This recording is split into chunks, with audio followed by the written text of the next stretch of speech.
সাফল্য মানে আমরা যদি সহজ করে বলি, সাফল্য মানে হচ্ছে আপনি যা হতে চান তা হতে পারার নাম হচ্ছে সাফল্য। আপনি যা অ্যাচিভ করতে চান তা অ্যাচিভ করতে পারার নাম হচ্ছে সাফল্য। এটা আমরা সহজ করে এই জায়গায় সেটেল করতে চাই। তার মানে সাফল্য বলতে কি বোঝায়? এটা সবচেয়ে গুরুত্বপূর্ণ হচ্ছেন আপনি কি হতে চান। তাই না? একেকজন মানুষের কাছে সাফল্যের একেকটা সংজ্ঞা হতে পারে। কারো কাছে অনেক টাকার মালিক হওয়া, অনেক বড় ব্যবসায়ী হওয়া, কারো কাছে একেকজনের কাছে একেকটা। সো সাফল্য বলতে আমরা সহজ করে যদি বুঝি যে সাফল্য মানে হচ্ছে whatever you want to become. আপনি যা হতে চান, আপনি যা অ্যাচিভ করতে চান, সেটা অ্যাচিভ করতে পারার নাম হচ্ছে সাফল্য। এইটা যদি আমরা সেটেল করি, কিন্তু সেইটা আমরা বেশিরভাগ মানুষ অ্যাচিভ করতে পারি না। তো এজন্য ওই যে বললাম যে আপনি যা অ্যাচিভ করতে চান, তাই অ্যাচিভ করার নাম যদি সাফল্য হয় তার মানে কি আগে আমাদের একটা লক্ষ্য স্থির করতে হবে। এখন আমরা বেশিরভাগ মানুষ অসফলের কারণ হচ্ছে আমরা সাফল্যকে ডিফাইনই করিনি। যে আমরা এক্সাক্টলি কি হতে চাই সেটাই আমি সিওর না। আপনি যদি একজন মানুষকে রাস্তায় দাঁড় করিয়ে জিজ্ঞেস করেন যে, "ভাই আপনি কি সফল হতে চান?" বলবেন যে, "হ্যাঁ, আমি অবশ্যই সফল হতে চাই।" তা আপনি যদি জিজ্ঞেস করেন যে, "what is your definition of success?" আপনার ডেফিনিশন কি? মানে সাকসেস বলতে আপনি আসলে কি বোঝেন? বা সাকসেস বলতে আপনি আসলে কি বোঝান? What do you mean? So তখন দেখবেন যে উনি আমতা, আমতা করতেছে। একবার এদিক, একবার ওদিক। দেখবেন স্পেসিফিক অ্যান্সার নেই। হ্যাঁ, এরপর আপনি যদি তাকে জিজ্ঞেস করেন যে, "আচ্ছা সাফল্য মানে হচ্ছে যে আপনি যা, যা অর্জন করতে চান তাই অর্জন করার নাম সাফল্য।" ওকে, ভালো কথা। তা আপনি কি অর্জন করতে চান? Where is your goal? So তখন দেখবেন যে তার আসলে গোল কি? আমি ভালো কিছু একটা করতে চাই। ভালো কিছু একটা করতে চাওয়া এটা কিন্তু গোল না। সো আমাদের একটা পর্ব আমরা আলোচনা করেছি লক্ষ্য স্থির করা নিয়ে। যে আপনার লক্ষ্য হইতে হবে স্মার্ট, স্পেসিফিক, মেজারেবল, অ্যাচিভেবল এবং সেটার মধ্যে টাইম ফ্রেম দেয়া থাকতে হবে যে কতদিনের মধ্যে আপনি সেটা অর্জন করতে চান। সো যারা সে পর্বগুলো মিস করেছেন দেখে নিতে পারেন। এছাড়া আপনারা অবশ্যই আমার বইটা কালেক্ট করতে পারেন। রকমারিতে আমার সবগুলো বই পাওয়া যাবে এক্সেপ্ট রিলিজিয়াস মাইন্ডসেট। সো সেখানে আপনারা সাফল্যের বিজ্ঞান বইটা পাবেন রকমারিতে। এছাড়া দূরবীনে আমার সবগুলো বই পাবেন। রিলিজিয়াস মাইন্ডসেট সহ। সো সাফল্যের বিজ্ঞান সেখানে অবশ্য আলাদা চ্যাপ্টার দেয়া আছে। এই যে লক্ষ্যে স্থির থাকা, লক্ষ্য স্থির করা। এসব জিনিসগুলো খুব গুরুত্বপূর্ণ। সো আমরা একটা লক্ষ্য স্থির করি। সেই লক্ষ্যে আবার আমরা স্থির থাকতে পারি না। সেটা আমাদের জন্য আরেকটা বড় চ্যালেঞ্জ। কারণ হচ্ছে আমাদের মন আমাদেরকে somewhere else যেটা আমাদের করণীয়। যেমন ধরেন একটা স্টুডেন্ট, তার লক্ষ্য হচ্ছে সে ফার্স্ট ক্লাস ফার্স্ট হতে চায়। খুবই স্বাভাবিক।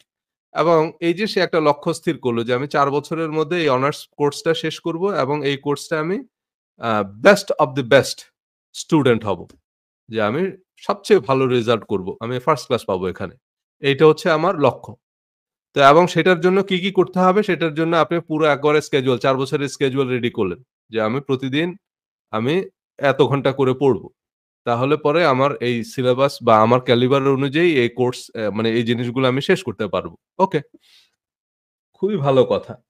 কিন্তু প্রশ্ন হচ্ছে যে এই কাজগুলো শেষ পর্যন্ত আর আমাদের করা হয় না। দেখা গেল যে সারা বছর পার হয়ে যাচ্ছে, স্টুডেন্টরা বই ছুঁয়েও দেখে না। যদিও সে ভালো রেজাল্ট করতে চায়। তাহলে এই যে সারাটা বছর গেল সে বইটা ছুঁয়েও দেখল না। পরীক্ষার আখ্যান দিয়ে এসে দেখা গেল যে তার কিছুই পড়া হয়নি। এর কারণটা হচ্ছে যে তার মন তাকে অন্য জায়গায় এনগেজ করে রাখছে। ওই যে আজকে ক্রিকেট খেলা, কালকে ফুটবল খেলা, পরশু কনসার্ট, তারপরের দিন এই, তারপরের দিন পিকনিক, তারপরের দিন আবার ওই যে বার্সেলোনার খেলা আছে। ইত্যাদি, ইত্যাদি। মানে এসব কাজে আমাদের মন আমাদেরকে এনগেজ করে রাখে। যদি আমরা বুঝতেছি যে এগুলো আল্টিমেটলি আমার পরীক্ষায়ও আসবে না, এগুলো আমার জীবনে কোনো কাজেও আসবে না। কারণ আমি ফুটবলারও না, আমি ক্রিকেটারও না।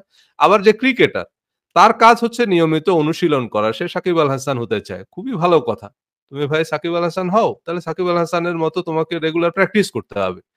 রেগুলার তোমাকে চর্চা করতে হবে। ফিজিক্যাল ফিটনেস ধরে রাখতে হবে। সেইভাবে কিন্তু দেখা যাচ্ছে যে সে ক্রিকেটার হতে চায়। কিন্তু এরপরে সে বিভিন্ন রকমের জাঙ্ক ফুড খেয়ে শরীর নষ্ট করে ফেলতেছে। তার ওজন বেড়ে যাচ্ছে, তার ফিটনেস নাই। সে খেলতে নেমে হাঁপিয়ে যাচ্ছে। সে প্র্যাকটিস করতেছে না। সো নানান কারণে আল্টিমেটলি দেখা যাচ্ছে যে সে আর ক্রিকেটার হইতে পারতেছে না। সো অনেকেই ন্যাশনাল টিমে চান্স পাওয়ার পরে তারা অনেক কঠোর পরিশ্রম করে। এরপরে যখনই ন্যাশনাল টিমে চান্স পায়, বিদেশে যায়, পত্রিকায় তাদের ছবি-টবি ছাপা হয়, তখন তারা হঠাৎ হিরো হয়ে যায়। এবং এই এক্সাইটমেন্টটা ধরে রাখতে পারে না। এই তখনই আস্তে, আস্তে ডিরেইলড হয়ে যায়। কারণ তখন তার অনেক বান্ধবী জুটে। তখন তার মানে একটু টাকা পয়সাও হয়। এই তখন আস্তে, আস্তে রিল্যাক্সেশন এর দিকে চলে যায়। তখন মনে করে যে না আজকে একটু বিরিয়ানি খাই, কালকে একটু ওই খাই, রিচ ফুড এই হোটেলে মানে তখন এইসব খেতে, খেতে আস্তে, আস্তে শরীর নষ্ট হয়ে যায়। একটু আরাম করি, একটু সুইমিং পুলে মানে এই যে রিল্যাক্সেশন এগুলাতে গিয়ে শেষ পর্যন্ত তাদের মধ্যে ওই যে অলসতা ভর করে, এই নষ্ট হয়ে যায়। এজন্য ন্যাশনাল টিমে চান্স পাওয়ার পরে আর তাদের মধ্যে ওই সিরিয়াসনেস টা থাকে না। কারণ তার মন তাকে তখন ঐসব দিকে আ মানে অ্যাট্রাক্ট করে। তো আমরা দেখলাম যে আমাদের এই যে মন বা আমাদের যে মানসিকতা, আমাদের যে মনোভাব সেটা কিভাবে তৈরি হয়? সেটা তৈরি হয় মূলত এনভায়রনমেন্ট থেকে, এক্সপেরিয়েন্স থেকে এবং এডুকেশন থেকে। সো যেই পরিবেশে আমরা বেড়ে উঠছি সেটা পরিবার, স্কুল, ধর্ম, রাজনৈতিক পরিবেশ, তাই না? মিডিয়া, কাজের পরিবেশ সেসব জিনিসগুলো আমাদেরকে মানুষ হিসাবে তৈরি করে। সো একটা লম্বা মানে এই যে সাফল্যের বিজ্ঞান বইয়ের একটা লম্বা অংশ জুড়ে মানে একটা বড় অংশ জুড়ে আলোচনা হয়েছে যে আজকে আমরা যে মানুষ সে মানুষটাই আমরা কিভাবে তৈরি হয়েছি। সেটা একেবারে অসচেতনভাবে অবচেতনেই আমাদের কিছু বিশ্বাস বা কিছু ধারণা আমাদের বদ্ধমূল হয়েছে। সেটা কিভাবে? সেটা আমাদের পরিবার থেকে। সেটা আমাদের স্কুল থেকে যে স্কুলে আমরা লেখাপড়া করেছি। সেটা আমাদের যে ধর্ম আমরা চর্চা করি। সেই ধর্মের যে ভার্শনটা আমরা চর্চা করি সেটা আহলে হাদিস হোক, সেটা হানাফি, সেটা আপনার আ আপনি হয় হরে কৃষ্ণ, নয়তো আপনি জয় শ্রীরাম। মানে যেই মন্ত্র আপনি জপ করছেন, যে ধর্ম আপনি চর্চা করছেন সেই ধর্মের যে প্রতিষ্ঠিত বিশ্বাস বা সেই যে ধারণা সেইটা আমাদের মধ্যে বদ্ধমূল হয়। সেটা ইতিবাচক, নেতিবাচক সে বিতর্কে আমি যাচ্ছি না। সেটা এই সিরিজের আলোচনার বিষয়বস্তু না যে কোনটা রাইট কোনটা রং। কিন্তু আমরা বলতে চাচ্ছি যে ধর্মটা আমরা চর্চা করতেছি সেটা আমাদের অবচেতনে বদ্ধমূল হয়। সেটা আমাদের অবচেতনে আ আ মানে এমনভাবে গেঁথে যায় যে তার বাইরে আমরা আসলে অন্য কোনো কিছু চিন্তা করতে পারি না সহজে। তারপরে যে রাজনৈতিক আ এনভায়রনমেন্ট এ আমরা বেড়ে উঠি, সেভাবেই আমরা চিন্তা করি। তো এরপরে হচ্ছে যেই আ কাজের জায়গায় আমরা মানে যে সেক্টরে কাজ করে, যে প্রতিষ্ঠানে কাজ করে সেখানকার কাজের এনভায়রনমেন্ট। তো এইভাবে তারপরে হচ্ছে আমাদের জীবনের অভিজ্ঞতা। আমাদের জীবনে একেকজনের একেক রকম অভিজ্ঞতা হয়। সেটা আপনি যখন বিদেশে যাবেন সবার অভিজ্ঞতা একরকম হয় না। একেকজনের এক্সপেরিয়েন্স একেক রকম। তারপরে যে আপনি যখন ব্যবসা করবেন তখন সবার এক্সপেরিয়েন্স একরকম হয় না। কেউ হয়তো তার বাপের থেকে $1,000,000 নিয়ে ব্যবসা করছে। তো তার এক্সপেরিয়েন্স একরকম। আবার আরেকজনের ব্যবসার আইডিয়া আছে, ব্যবসার ক্যাপাবিলিটি ও আছে। ব্যবসা করার মতো ক্রেডিবিলিটি ও আছে। কিন্তু পুঁজি নাই। তখন আরো ১০ জনের কাছ থেকে পুঁজি নিতে হয়। সো তাদের ব্যবসার অভিজ্ঞতা আবার আরেক রকম। কারণ সে ১০ জন অবশ্যই আপনার ব্যবসায় ইন্টারফেয়ার করবে। তাদের হয়তো ব্যবসা সম্পর্কে অত ভালো অভিজ্ঞতা নাই। কিন্তু তাদের টাকা নিয়ে যেহেতু আপনি ব্যবসা করতেছেন, সো তারা অবশ্যই ইন্টারফেয়ার করবে। আপনি যদি ব্যাংক থেকে ঋণ নিয়ে ব্যবসা করেন, তাহলে আপনার এক্সপেরিয়েন্স আবার আরেক রকম। তাই না? সেক্ষেত্রে আপনার ব্যবসা থেকে ওই যে সাথে, সাথে আবার ব্যাংকের কিস্তি পরিশোধ করতে হবে। কিস্তি পরিশোধ না করতে পারলে আবার ব্যাংকের কর্মকর্তা যারা আছে তারা আবার আপনার সাথে ভিন্নভাবে আচরণ করবে। সো এরকম আপনি যদি পুঁজিবাজার থেকে পুঁজি সংগ্রহ করেন, তাহলে আবার আরেক রকমের প্রেশারস থাকবে। তারা আবার এই জিএমে এসে আপনার কাছে নানান রকমের জবাবদিহিতা চাইবে। সো আবার ব্যবসায় যখন লোকসান দিবেন তখন স্টেক হোল্ডাররা একরকম বিহেভ করবে। আবার ব্যবসায় যখন আপনি লাভ করবেন তখন আপনার কাছে মনে হবে যে ব্যবসার চাইতে ভালো আর কোন কিছু নাই। তখন আপনার কাছে মনে হবে যে ব্যবসা হচ্ছে সুন্নত, ব্যবসা হচ্ছে সোশ্যাল ওয়ার্ক এই। আবার যখনই আপনি ব্যবসায় লোকসান দিবেন তখন আপনার কাছে মনে হবে যে ভাই ব্যবসা করার থেকে বেকার থাকা ভালো। তাই না? অন্তত বেকার হইলে তো আর আপনার লস হইল না। তাই না? বেকার হইলে আপনি 0 তে থাকলেন। কিন্তু আপনি যখন ব্যবসা করে লোকসান দিবেন তখন তো আপনি মাইনাসে, আপনি আরো দেনার তলে পড়লেন। সো আপনি ঋণের নিচে চাপা পড়লেন। সো তখন মনে হবে যে ভাই এর থেকে বেকার থাকা ভালো। বেকার থাকলে অন্তত এই বাড়ি ওই বাড়ি গেলে তো কেউ খাবার তো দেয়। অন্তত থাকার তো একটা জায়গা আছে। বাপের একটা ভিটা আছে।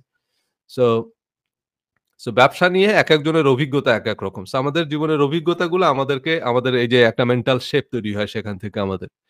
তারপরে হচ্ছে আমাদের প্রাতিষ্ঠানিক শিক্ষা। প্রাতিষ্ঠানিক শিক্ষা মানে আমাদের কারিকুলাম। এই যে সেটা নিয়েও আমরা গত পর্বে আলোচনা করেছি। সো এইসব এনভায়রনমেন্ট এক্সপেরিয়েন্স এবং এডুকেশন থেকে আমাদের যে মনোভাব তৈরি হয় সেটা আমাদেরকে একটা বৃত্তে বন্দী করে ফেলে। মানে সেখান থেকে আমরা খুব সহজে বের হতে পারি না। সো এটা এখন আপনি যত মোটিভেশনাল ট্রেনিং এ যান, যত মানে অনেক বড়, বড় বিলিয়নিয়ার আছে। তাদের ট্রেনিং এ আমরা গিয়েছি। তারা তাদের জীবনের অভিজ্ঞতা, তাদের জীবনের গল্পগুলো দিয়ে আমাদেরকে ইন্সপায়ার করার চেষ্টা করেছে। কিন্তু আমরা যখনই সেখান থেকে বের হয়ে আবার বাসায় আসছি তখন দেখলাম যে আমরা ওই আগে যে মানুষটা ছিলাম আবার সে ওই একই মানুষ।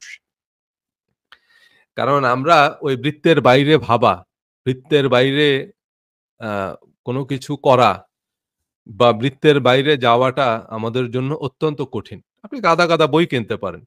অনেক বড়, বড় মানুষদের বই কিনতে পারেন। যারা জীবনে সফল হয়েছে। আপনি ইলন মাস্কের বই কিনতে পারেন। কিন্তু ইলন মাস্কের বই পড়ে, ইলন মাস্কের জীবনের গল্প পড়ে, এমনকি ইলন মাস্ক কিভাবে আ বিলিয়নিয়ার হয়েছে সে যদি একেবারে প্রাইভেটলিও আপনাকে শেখায় যে, এই কাজগুলো করে আমি বিলিয়নিয়ার হয়েছি। এই কাজগুলো করে আমি ব্যবসায় সফল হয়েছি। সেই কাজগুলো আপনি করতে পারবেন না। আপনি দেখবেন যে আপনি সবকিছু জেনে টেনে সেই তারপরে ঘুরে ফিরে আপনি যেই মানুষটা ছিলেন সেই একই মানুষই আপনি। আপনি আল্টিমেটলি ইলন মাস্ক যা করেছে আপনি তার কিছুই করছেন না। সো সারারাত আমরা ওয়াজ শুনি। কিন্তু সেই ওয়াজ আমরা আমল করি না। তাই না? সো এজন্য ওয়াজ শোনা সহজ। অনেকে মনে করেন এই যে প্রায় অনেকে আমাকে বলেন যে, "ভাই আপনি কোরআনের আলোচনা করেন। আপনার কথায় উদ্বুদ্ধ হয়ে কোরআন পড়েছি। খুবই ভালো কথা। কিন্তু কোরআন আমরা কতজন আমল করি?" কারণ কোরআনটা তো শুধু পড়ার জন্য দেওয়া হয়নি। কোরআনটা দেওয়া হইছে যে আপনি এটা পড়বো, পড়ে সেটা আমরা আমল করব। মানে সেটা আমল করা মানে হচ্ছে সেটাকে কাজে প্রয়োগ করা। সো যারা নিজেদেরকে আমরা মনে করি যে আমরা হচ্ছে শুধুমাত্র কোরআন অনুসরণ করি। সত্যি কথা বলতে আমরা কি শুধুমাত্র কোরআন অনুসরণ করি? মানে আমরা কি কোরআনটা অনুসরণ করি? শুধুমাত্র পড়ার কথা। আমরা কি আদৌ কোরআনটা অনুসরণ করি? কেউ নিজেদেরকে আহলে হাদিস বলেন। কিন্তু আপনি যদি উনার কথাবার্তা শুনেন, মানে আর উনি কি আমল করেন সেটা তো আর আমাদের পক্ষে জানা সম্ভব না। কারণ আমরা তো আর উনার পিছনে গোয়েন্দাগিরি করতে পারব না সূত্র মোতাবেক। কিন্তু উনার যে ওয়াজে উনি যে ভাষা ব্যবহার করেন, সেইটা যদি আপনি দেখেন, তা আপনি বলবেন যে, "ভাই এইটা কি হাদিসের আমল হইল?" যত হাদিসের কিতাব আছে পৃথিবীতে সব হাদিসের কিতাবে আপনি দেখবেন যে একটা অধ্যায় আছে কিতাবুল আদাব মানে শিষ্টাচার। তো এগুলা কি সেই শিষ্টাচারের মধ্যে পড়ে? পড়ে না। অথচ উনি বলতেছে নিজেকে যে উনি হাদিস মানেন। উনি হাদিসের আমল করেন। কে হাদিস মানল না তার মোটামুটি উনি ১৪ গোষ্ঠী উদ্ধার করে দিতেছে। হ্যাঁ? কে হাদিস নিয়ে প্রশ্ন তুলল তারে উনি পাইলে খুন করে ফেলবে। এমন অশ্লীল ভাষায় কমেন্ট করে। তা এইটা কোন হাদিসের আমল হলো? না। সো আমরা যারা নিজেদেরকে মনে করি যে ভাই আমি হচ্ছে গিয়ে সুন্নি, উনি আসলে কোন সুন্নাহর অনুসরণ করে না। উনি বলে যে, "না, আমি ভাই অলিয়া-উলিয়া পন্থী।" তো আপনি কি মনে করেন অলিয়া-উলিয়ারা ঝগড়া করত মানুষের সাথে? মানে বড় পীর আব্দুল কাদের জিলানী এরা হইতেছে এরকম মানুষের সাথে কুস্তি করত? করত না। বড় পীর আব্দুল কাদের জিলানী বলেন, খাজা মঈনুদ্দিন চিশতি বলেন, ওনারা বড় ভালো মানুষ ছিলেন। তাহলে আমরা ওনাদেরকে অনুসরণ করি বড় ভালো মানুষ হওয়ার জন্য। কিন্তু আমরা ওনাদের অনুসরণের নামে ঝগড়া করতেছি। ভাই, এই যে যেমন ধরেন আমাদের আ আমাদের সমসাময়িক কালের একজন মানুষকে আমি খুবই ভক্তি করি, খুবই শ্রদ্ধা করি। সেটা উনার সাথে কিছু বিষয়ে আমার অবশ্যই দ্বিমত থাকতে পারে। দ্বিমত তো সবার সাথেই সবার থাকতে পারে কারণ আমরা সবাই মানুষ। কিন্তু আমি ব্যক্তিগতভাবে উনাকে খুবই ভক্তি করি, খুবই শ্রদ্ধা করি। সেটা হচ্ছে ডক্টর আব্দুল্লাহ জাহাঙ্গীর স্যার। মানে উনি যদি কমিউনিস্টও হতেন তবুও আমি উনাকে শ্রদ্ধা করতাম, উনাকে ভালোবাসতাম, উনাকে পছন্দ করতাম। সেটা উনার ব্যক্তিত্বের কারণে। নট নেসেসারিলি আমি কমিউনিস্ট বলতেছি এই কারণেই কারণ কমিউনিস্ট অর্থনীতি সাথে মানে অর্থব্যবস্থার সাথে আমার খুবই শক্ত দ্বিমত আছে আরকি। আমি এটাকে একটা বকবাস অর্থব্যবস্থাই মনে করি। সো মানে আমার অর্থনৈতিক ফিলসফি হচ্ছে বাজার অর্থনীতি। আমি বাজার অর্থনীতির সমর্থক। সো কমিউনিস্ট অর্থ ব্যবস্থা যেটা সেটার আমি ঘোর বিরোধী আরকি। তো সে কারণেই উনার এই উদাহরণটা দিলাম যে আব্দুল্লাহ জাহাঙ্গীর স্যার যদি কমিউনিস্টও হতেন, তবুও আমি উনাকে পছন্দ করতাম। যেমন অনেক কমিউনিস্ট আছেন তাদেরকে আমি তাদের ব্যক্তিত্বকে পছন্দ করি। যেমন ধরেন চে গুয়েভারা। এখন চে গুয়েভারা কিন্তু আপনার কমিউনিস্ট ছিল। কিন্তু উনার যে পার্সোনালিটি সেটাকে রেসপেক্ট করি। ব্যক্তি হিসাবে তারপরে ধরেন ফিডেল ক্যাস্ট্রো। ফিডেল ক্যাস্ট্রো কিন্তু কমিউনিস্ট ছিল এবং স্বৈরশাসক ছিল। আ সেটা ঠিক আছে। উনার ফিলসফির সাথে আমি একমত না। উনার আইডিওলজির সাথে একমত না। কিন্তু উনার যে পার্সোনালিটি, উনার যে মানে পর্বতের মতো যে ব্যক্তিত্ব, সেটাকে সম্মান করি, সেটাকে রেসপেক্ট করি, সেটাকে আমি স্যালুট করি। যে ফিডেল ক্যাস্ট্রো গ্রেট পারসন। এইটা। তো এরকম এখন ব্যক্তিত্ব, আপনার ব্যক্তিত্বটা আকর্ষণীয় হইতে হবে। আপনার সাথে আমার মতপার্থক্য থাকতে পারে। কিন্তু কিছু মানুষ আছে তাদের যদি আপনি ব্যক্তিত্ব দেখেন, তো উনি নিজেকে যতই ওলি দাবি করুক, উনি নিজেকে যতই পীর দাবি করুক, জৈনপুরী দাবি করুক, উনি নিজেকে যতই আ মানে নবীর খাদেম দাবি করুক, গোলাম দাবি করুক, কিন্তু উনার আচরণে সেটা প্রমাণ হয় না। যে উনি কোনো অলি, উনি কোনো আ তাদের অনুকরণ করতেছে তা না। সো আমরা শুধু তাদের একটা পক্ষ নিই আরকি। যেমন ধরেন আমরা কেউ দেখা যায় যে বার্সেলোনার পক্ষে, কেউ রিয়াল মাদ্রিদের পক্ষে, কেউ আর্জেন্টিনার ফ্যান, কেউ ব্রাজিলের ফ্যান। কিন্তু আমরা কেউ কিন্তু ফুটবলার না। আমরা ফুটবল কেউ খেলি না। কিন্তু আমরা একটা দলের সাপোর্টার এবং সেই এক দলের সাপোর্টার হয়ে ওই প্রতিপক্ষ দলের সাপোর্টারদেরকে আমরা এমন ভাষায় গালাগাল করি, এমনভাবে বিতর্ক জুড়ে দিই যে শেষ পর্যন্ত আর সেখানে সম্পর্কটাই নষ্ট হয়ে যায়। অথচ এই আর্জেন্টিনা, ব্রাজিলের সাথে আমাদের কোনো কূটনৈতিক সম্পর্কও নাই। এর সাথে আমাদের উল্লেখযোগ্য কোনো অর্থনৈতিক সম্পর্কও নাই। এই আর্জেন্টিনা, ব্রাজিল এরা বাংলাদেশ নিয়ে খুব একটা মাথাও ঘামায় না। আমরা জাতি হিসাবেও ওরকম ফুটবল খেলি না। আ ব্যক্তি হিসাবেও আমরা ফুটবল খেলি না। আমাদের ফুটবলে কোনো অ্যাচিভমেন্টও নাই। আমরা কখনোই বিশ্বকাপ খেলিনি। আমাদের জীবদ্দশায় কখনো বাংলাদেশ বিশ্বকাপ ফুটবল খেলবে এমন কোনো সম্ভাবনাও দেখছি না। কিন্তু তারপরও আমরা ঝগড়া করি। কেন করি? এটা জাস্ট আমরা একটা দলের সাপোর্টার। ঠিক এরকম বিভিন্ন আ আ মতাদর্শের আমরা সাপোর্টার। আমরা কেউ আহলে কোরআন, কেউ আহলে হাদিস, কেউ হানাফি, কেউ মাইজভান্ডারি এরকম একটা পক্ষ নিয়ে আমরা ঝগড়া করি। কিন্তু আমরা কেউ মাইজভান্ডারি ওই মাযহাবের বা ওই তাদের যে আদর্শ সেটা কেউ অনুসরণ করে না। সেটা অনুসরণ করলে অন্তত আপনি দেখতেন যে না আপনি একটা ভালো মানুষকে দেখতেছেন। তখন আপনার মনে হইতেছে ভাই সে মাইজভান্ডারি হোক আর সে যে মন্ত সেই হোক। সে ভালো মানুষ। তার আচরণ সুন্দর। সে অন্তত তার ওই পীরের কাছ থেকে কিছু জিনিস শুনে এসে সেটা সে আমল করে। হ্যাঁ, কিন্তু পীর তাকে যেগুলো করতে বলে সেগুলোর কিচ্ছু সে করে না। কিন্তু সে পীরের নামে ঝগড়া করে। আরেক পীরের মুরিদদের সাথে মারামারি করে মাথা ফাটায় ফেলতেছে। কিন্তু তার পীর কিন্তু তারা এগুলো করতে নিষেধ করছে। কিন্তু সে সেগুলো শুনে না। সে পীর তাকে যেগুলো করতে বলছে এগুলোও যদি সে করে, হ্যাঁ? কারণ পীরের কোনো সমস্যা না। অনেকে মাঝে মাঝে বলেন যে, "ভাই আপনি পীর মুরিদি নিয়ে কথা বলেন।" আমি বললাম যে, "ভাই পীর মুরিদিতে কোনো সমস্যা নাই। পীর মানে হচ্ছে একজন উপদেষ্টা। পীর মানে হচ্ছে একজন সাথী, ভালো সাথী আরকি। সৎসঙ্গে স্বর্গবাস, অসৎ সঙ্গে সর্বনাশ। পীর মানে হচ্ছে যিনি যেমন আমি বললাম না যে আব্দুল্লাহ জাহাঙ্গীর স্যার, উনাকে আমার ভালো লাগে। উনি যদি বেঁচে থাকতেন আমি হয়তো উনার মুরিদ হইতাম। কিন্তু মুরিদ মানে উনার গোলাম হয়ে যাওয়া না। মুরিদ মানে এই না যে উনি যা বলবেন সেটা আপনি বিনা বাক্য ব্যয়ে মেনে নিবেন। না এমন না। এবং এমনটা উনি বলেননি। উনি নিজেও পীর ছিলেন কিন্তু ফুরফুরা দরবার শরীফের উনি পীর ছিলেন। সো উনিও এটা বলছে যে পীর মানে আপনি কোন একজনের হাতে বায়াত নিয়ে উনার একেবারে ক্রীতদাস হয়ে যাবেন নট নেসেসারিলি। আপনি উনার সাথে দ্বিমত করতে পারবেন এবং আপনার পীর একজন না, আপনার পীর ১০ জন থাকতে পারে। তাই না? আপনি এই পীরের এরকম কারণ সাহাবা একরামের সময় দেখা গেছে যে উনারা শুধু একজনের কাছ থেকে এলেম নিতেন না। উনারা আরো কয়েকজনের সাথে কথা বলতেন, পরামর্শ করতেন। এক জায়গায় একজনের কাছ থেকে না বুঝলে আরো ৫ জনের কাছে যেতেন। হ্যাঁ, সেইভাবে করে ওনারা শুনতেন, বুঝতেন। কিন্তু কথা হচ্ছে আমাদের মূল উদ্দেশ্য হওয়া উচিত আমাদের চরিত্রের উন্নয়ন করা। আমরা পীরের কাছ থেকে যা শুনবো, আমাদেরকে উনি যদি কোনো ভালো পরামর্শ দেন কোরআন থেকে, হাদিস থেকে সেগুলো আমরা আমল করব। কিন্তু সেগুলো আমরা আমল করি না, আমরা ঝগড়া করি। এগুলাকে আহলে কোরআনও বলে না, এগুলাকে আহলে হাদিসও বলে না, এগুলাকে কিছুই বলে না। এগুলো ঝগড়া মাযহাব। তো এর কারণ হচ্ছে আমাদের এই তাহলে এসবের কারণটা কি? এসবের এত ওয়াজ নসিহত আমাদের কাজে লাগে না দিন শেষে কেন? কারণ হচ্ছে আমাদের এই যে মনের অদৃশ্য শিকল। কারণ পরিবেশ থেকে, আপনার অভিজ্ঞতা থেকে এবং আমাদের যে প্রাতিষ্ঠানিক শিক্ষা, সেখান থেকে আমাদের মধ্যে এমন কিছু বদভ্যাস তৈরি হইছে। সেগুলো আমাদেরকে শেষ পর্যন্ত ওই যে সারাদিন শুনেও আমরা ওই একটা বৃত্তের মধ্যে। দিন শেষে ওই যা তা। এই মনের অদৃশ্য শিকল। তো মনের অদৃশ্য শিকল আজকে আমি কথা বলব হচ্ছে আমার ওই বই থেকে আমি আর স্লাইড তৈরি করতে পারিনি। আর ছোট্ট একটা চ্যাপ্টার। সো আমি আ এখান থেকে একটু পড়ে তারপরে সেগুলোকে অল্প একটু ছোট চ্যাপ্টার। এর আগে আমি আমার বই থেকে অন্যান্য বিষয়গুলো আলোচনা করেছি। যেমন গত পর্বে আমি কথা বলেছি এই যে মানসিক বিকাশের ৮ টি ধাপ। সো আপনারা চাইলে বইটা কালেক্ট করে নিতে পারেন। আমি আমার বইয়ের যে সফট কপি সেখান থেকে একটু পড়ে দেখাচ্ছি আরকি। আমাদের এই যে প্রাতিষ্ঠানিক শিক্ষা এবং আমাদের মনোভাব এগুলা বইতে লেখা আছে। সো আপনারা চাইলে সেখান থেকে বইগুলো কালেক্ট করে পড়তে পারেন। এবং এখানে এই যে একটা অনুশীলনী সেটা নিয়েও আমি একটু আলোচনা করিনি শুরুতে। যে আমাদের এই যে মনোভাব যদি আমরা বদলাতে চাই, আমরা দেখলাম যে কিভাবে আমাদের মনোভাব তৈরি হয়। এখন নিজের পরিশোধনের জন্য আপনি আপনার বেড়ে ওঠার পরিবেশ, অভিজ্ঞতা, প্রাতিষ্ঠানিক শিক্ষার ইতিবাচক বা নেতিবাচক দিকগুলো আলাদা করে লিখুন।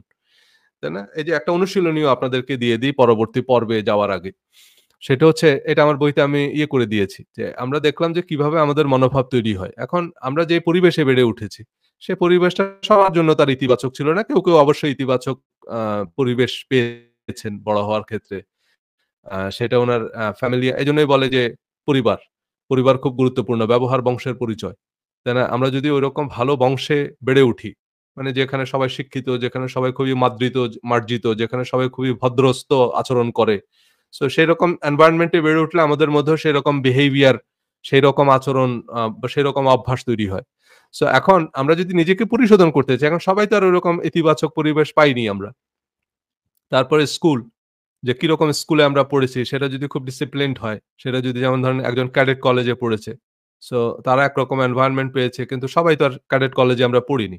বা সবাই সেরকম এনভায়রনমেন্ট টা পায়নি। সবাই ভালো স্কুলে পড়ার সুযোগ পায়নি। তো একজন কওমি মাদ্রাসায় পড়ছে, একজন ইংলিশ মিডিয়ামে পড়ছে। সো দুজনের অ্যাটিটিউড তো ২ রকম হবে। যাই হোক, এখন যেই এনভায়রনমেন্ট এর ভিতর দিয়ে আমরা বেড়ে উঠেছি সেখানে ইতিবাচকও ছিল, নেতিবাচকও ছিল। সো আমরা যে কাজটা করব সেটা হচ্ছে এই যে ইতিবাচক এবং নেতিবাচক দিকগুলোকে আগে আলাদা করে লিখতে হবে। কারণ আপনার বাস্তবতা আর আমার বাস্তবতা ভিন্ন। সো এজন্য আগে একটা কাগজের মধ্যে লিখবেন যে আমি যে পরিবারে বেড়ে উঠেছি সেখান থেকে আমার খারাপ কি জিনিস যেটা আমার মধ্যে যে অভ্যাসগুলো আমার মধ্যে তৈরি হয়েছে সেটা কিভাবে তৈরি হয়েছে। আবার অনেক সময় অনেকে পরিবারের বিরুদ্ধে মানে তার পরিবার ভালো। কিন্তু সে দেখা গেল যে খারাপ। ওকে মানে তার ফ্যামিলি বা অনেকে বলে না যে আপনার বাবা এত ভালো মানুষ ছিল আপনি এরকম হলেন কিভাবে? এরকম বা আপনার ফ্যামিলি সেটাও উল্টাটাও হয়।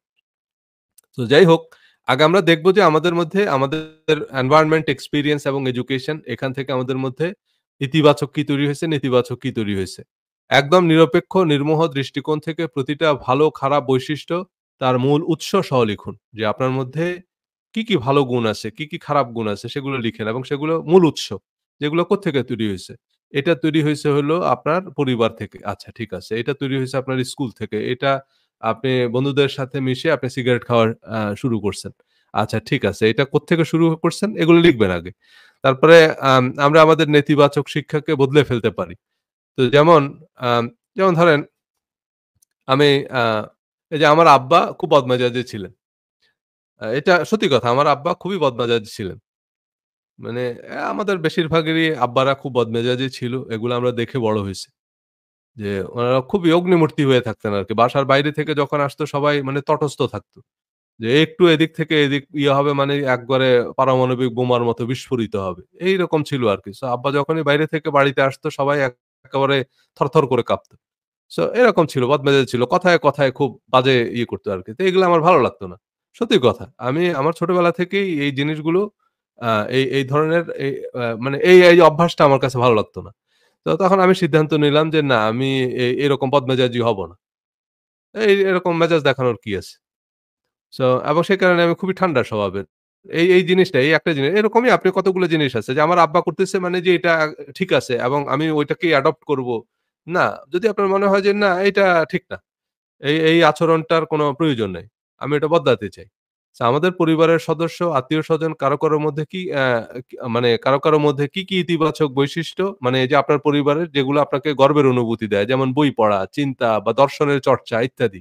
আপনার পরিবারের মধ্যে যে জিনিসগুলো আপনার কাছে মনে হয় যে এগুলো ইতিবাচক, পরিবারের কোন অভ্যাস বা বৈশিষ্ট্য আপনি নেতিবাচক বা অর্থহীন মনে করেন। যেমন ফালতু টিভি সিরিয়াল দেখা, পরচর্চা, পরনিন্দা ইত্যাদি। এগুলো আপনি দেখবেন যে আপনার পরিবারের মধ্যে এগুলো আছে কিনা। যদি দেখেন যে এগুলো নেগেটিভ। এগুলা আমার পরিবার থেকে আমার মধ্যে আসছে। এই যে বেহুদা বসে এই এগুলো আমার পরিবারের মধ্যে ছিল, এগুলো আমার মধ্যে আসছে। সো এগুলাকে আগে করবেন। একইভাবে ধর্মীয় রাজনৈতিক পরিবেশ, জীবনের ছোট বড় অভিজ্ঞতা, প্রাতিষ্ঠানিক শিক্ষা, প্রিয় অপ্রিয় শিক্ষকদের ইতিবাচক নেতিবাচক প্রভাব আলাদা করে লিখবেন। সো এগুলা যখন আপনি লিখবেন এটা হচ্ছে আপনার একটা ডায়াগনস্টিক রিপোর্টের মতো। কারণ আপনার রোগের চিকিৎসা করার আগে কিন্তু আপনার আগে রোগ নির্ণয় করতে হবে। রোগ নির্ণয় না করে তো রোগ চিকিৎসা করা যাবে না। সো আগে আপনি আপনার এরকম ডায়াগনস্টিক রিপোর্ট নিবেন যে আমার মধ্যে পজিটিভ হ্যাবিট কি আছে, নেগেটিভ হ্যাবিট কি আছে। সেগুলো আগে নিজে ফিগার আউট করেন। আপনার রোগের চিকিৎসা আপনি নিজেই করবেন। সো এরপরে তাহলে পরবর্তী যাওয়ার আগে এই ইতিবাচক এবং নেতিবাচক যে ডায়াগনস্টিক রিপোর্ট এটা আগে আপনাকে বানাইতে হবে। তা না হলে আপনি এগুলা থেকে নিজেকে বের করে নিয়ে আসতে পারবেন না। আপনি নিজেকে কিউর করতে পারবেন না। সো এবার আসেন মানসিক বিকাশের ৮ টি ধাপ নিয়ে আমরা গত পর্বে আলোচনা করেছি যে আমাদের বয়সের সাথে আ প্রাতিষ্ঠানিক শিক্ষার পাশাপাশি আরেকটা জিনিস হচ্ছে বয়স। তেমন ধরেন এই যে আলোচনাটা, এই আলোচনাটা যারা শুনতেছেন ওনাদের একেকজন বয়সের একেকটা স্টেজে আছেন। কেউ হয়তো ইয়াং ১৮ বছর বয়স, কারো আবার হয়তো ৬৮ বছর বয়স। সো ২ জন বয়সের ২ টা স্টেজে আছেন। সো এই একেকজনের প্রায়োরিটি একেক রকম, একেকজনের আ ম্যাচুরিটি একেক রকম। সো এই কথাগুলোকেও একেকজন একেকভাবে ইন্টারপ্রেট করবেন। সেজন্যই আমরা মানসিক বিকাশের ৮ টি ধাপ। এটা বয়সের সাথে, সাথে মানুষের ম্যাচুরিটি লেভেল বা বয়সের সাথে, সাথে মানুষের চিন্তার স্ট্রাকচার বদলায়। মানে প্রায়োরিটি একভাবে আপনি আজকে চিন্তা করতেছেন ১৮ বছর বয়সে, এই চিন্তাটা আপনি ৬৮ বছর বয়সে গিয়ে করবেন না। একই দৃশ্য, একই ঘটনা, একই সিনেমা যেটা আপনি ১৮ বছর বয়সে যেভাবে দেখবেন, যেই জিনিসগুলো আপনার কাছে গুরুত্বপূর্ণ মনে হবে বা ১৮ বছরের একটা বাচ্চা একটা সিনেমা দেখে আ সে যেভাবে চিন্তা করবে, ৬৮ বছর বয়সে আপনি ওই একই সিনেমা দেখে কিন্তু ভিন্নভাবে চিন্তা করবেন। ভিন্ন কিছু অবজারভেশন আপনার তৈরি হবে, ভিন্ন কিছু আন্ডারস্ট্যান্ডিং আপনার তৈরি হবে, ভিন্ন কিছু টিচিং, ভিন্ন কিছু লেসন আপনি সেখান থেকে নেয়ার চেষ্টা করবেন। সো এজন্যই বললাম, এজন্য মানসিক বিকাশের ৮ টি ধাপ। এটা হচ্ছে বয়সের সাথে, সাথে মানুষের যে মানসিক বিকাশ ঘটে, মানুষের চিন্তায় যে পরিবর্তন আসে, সেসব নিয়ে আমরা কথা বলেছি। যাই হোক এসব কিছু আমাদেরকে একটা বৃত্ত বা একটা শিকলে বন্দী করে রাখে। সো আমরা সেসব নিয়ে এখন একটু আ আলোচনা করি চলেন। আ ওকে,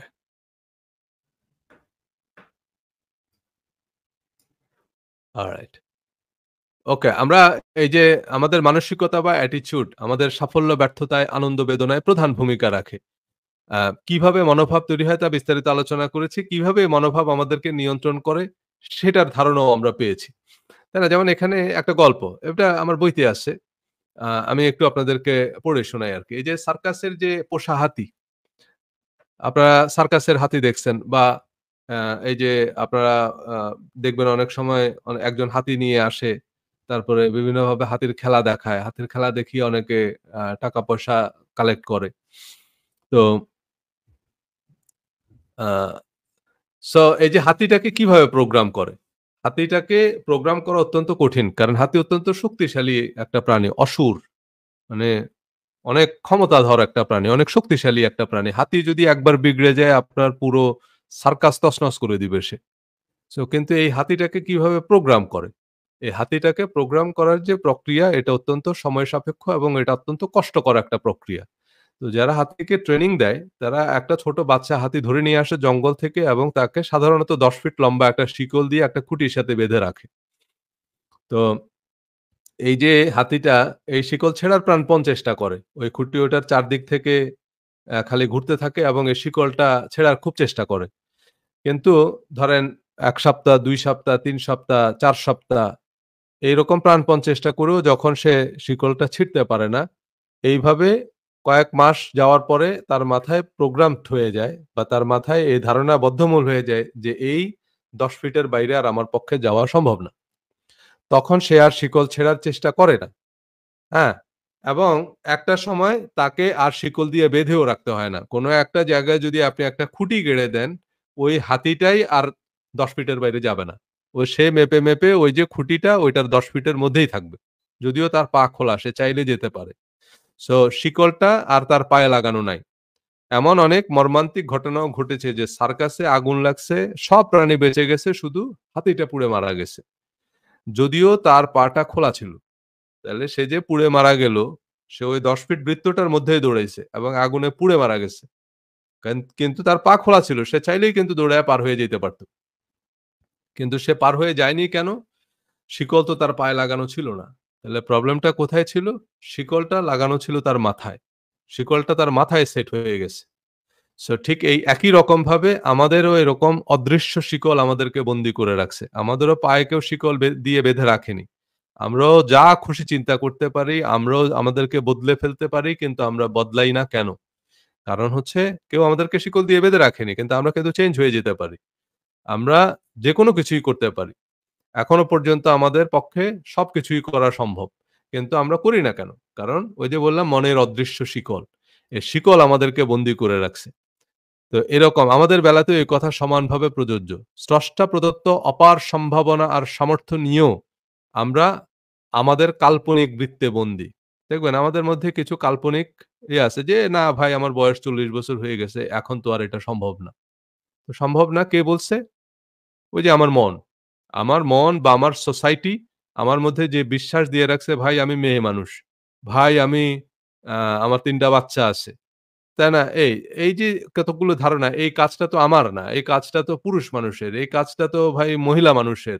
এই কাজটা আমি কেন করব? আমরা অনেক সময় মনে করি যে, "ভাই আমি পুরুষ মানুষ, আমি কেন রান্না করব?" রান্না তো হচ্ছে গিয়ে মহিলা মানুষের কাজ। সো ভাই এটা কে ঠিক করল? আমরা দেখতেছি দুনিয়ার সব বড়, বড় শেফ হলো সব পুরুষ। তো রান্না মহিলা মানুষের কাজ। পুরুষ মানুষের পক্ষে রান্না করা আ মানে আমি এটা দাবি করতেছি না। আমি নিজেও রান্না করি না। তাইলে প্রবলেমটা কোথায়? প্রবলেমটা হচ্ছে ওই যে বললাম, মনের অদৃশ্য শিকল।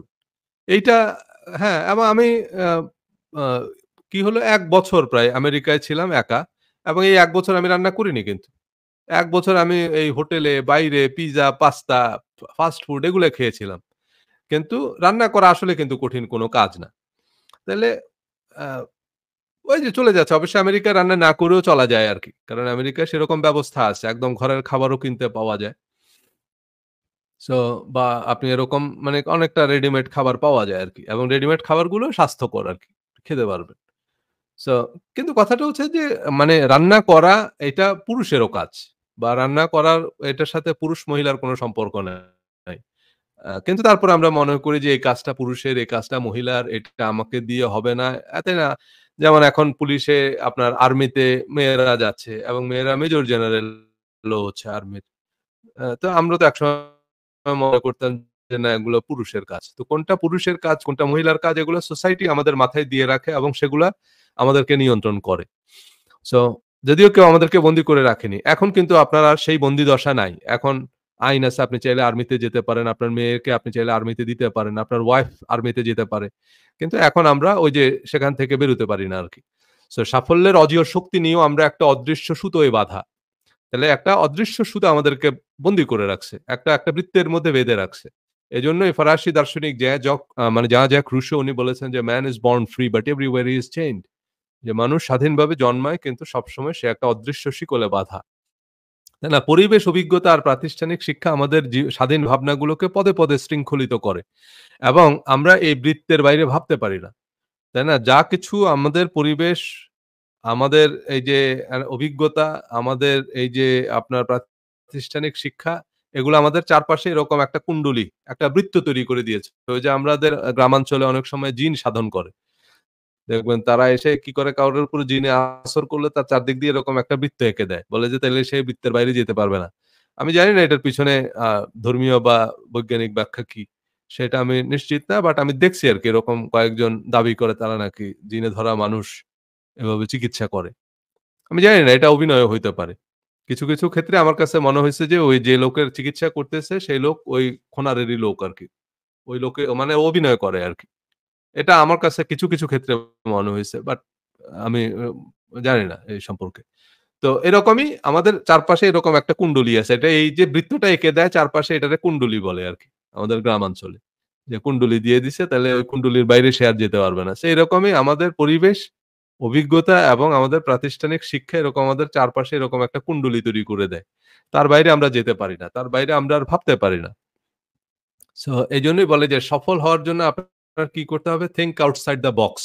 মানে আপনাকে আগে এই কুণ্ডলীর বাইরে ভাবতে হবে। এই যে পরিবেশ, অভিজ্ঞতা এবং প্রাতিষ্ঠানিক শিক্ষা আমাদের চারপাশে এরকম একটা আ অভিজ্ঞতা তৈরি করে রাখে। মানে একটা বৃত্ত তৈরি করে রাখে আমাদেরকে এই বৃত্ত বা এই বক্সের বাইরে ভাবতে হবে। সো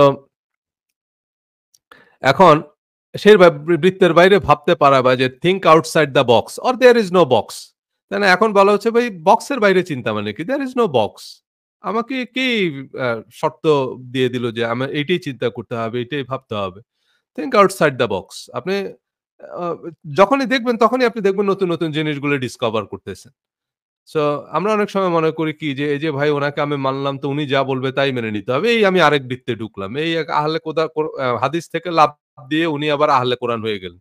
আবার উনি এক বৃত্ত থেকে বের হয়ে আবার আরেক বৃত্তে ঢুকে গেলেন। সেখানেও কতগুলো সিম্পল রিচুয়াল আছে সেগুলো নিয়ে আমরা ঝগড়া করি। যে ওই যে আপনি সালামুন আলাইকুম বলবেন না আসসালামু আলাইকুম বলবেন। এই শুরু হয়ে গেল। আপনার তো সালামই হয় না। এই এই শুরু হয়ে গেল মানে তাইলে আমার কোরআন মানা মানে হলো শুধু এই সালামুন আলাইকুম আর আসসালামু আলাইকুম এবং এই আল্টিমেটলি গিয়ে দেখবেন এই আর এটা নিয়ে শুরু হয়ে গেছে বিশ্বযুদ্ধ। ২ পক্ষে মোটামুটি বিরাট যুদ্ধ লেগে গেছে এবং এই যুদ্ধে মোটামুটি শত, শত লোক হতাহত। শুধু সালাম নিয়ে। সালামুন আলাইকুম বলবেন না, আসসালামু আলাইকুম বলবেন। কোরআনের আর আশেপাশের মধ্যে কিন্তু আমরা নাই। সো এগুলো সবকিছুর মধ্যেই আমাদের মধ্যে ওই যে বললাম কারণ আমরা মুক্ত চিন্তা করি না। আমরা ওই যে বক্সের বাইরে ভাবতে পারি না। এইরকম এবং ওই যে আহলে কোরআনদের মধ্যেও হয়তো দেখা গেছে যে কেউ একজন আ আমাকে একটু পছন্দ করল, তাই না? এখন আমি দেখলাম যে ভাই আমারও কিছু মুরিদ তৈরি হয়েছে। মানে আমি যদি এখন একটা দরবার শরীফ খুলে বসি, আমিও মোটামুটি কিছু দেখবেন যে কেউ লাউ নিয়ে আসছে, কেউ মুরগি-টুরগি নিয়ে আসছে। সেটা পাওয়া যাবে। কিছু মনে হয় এরকম হইছে।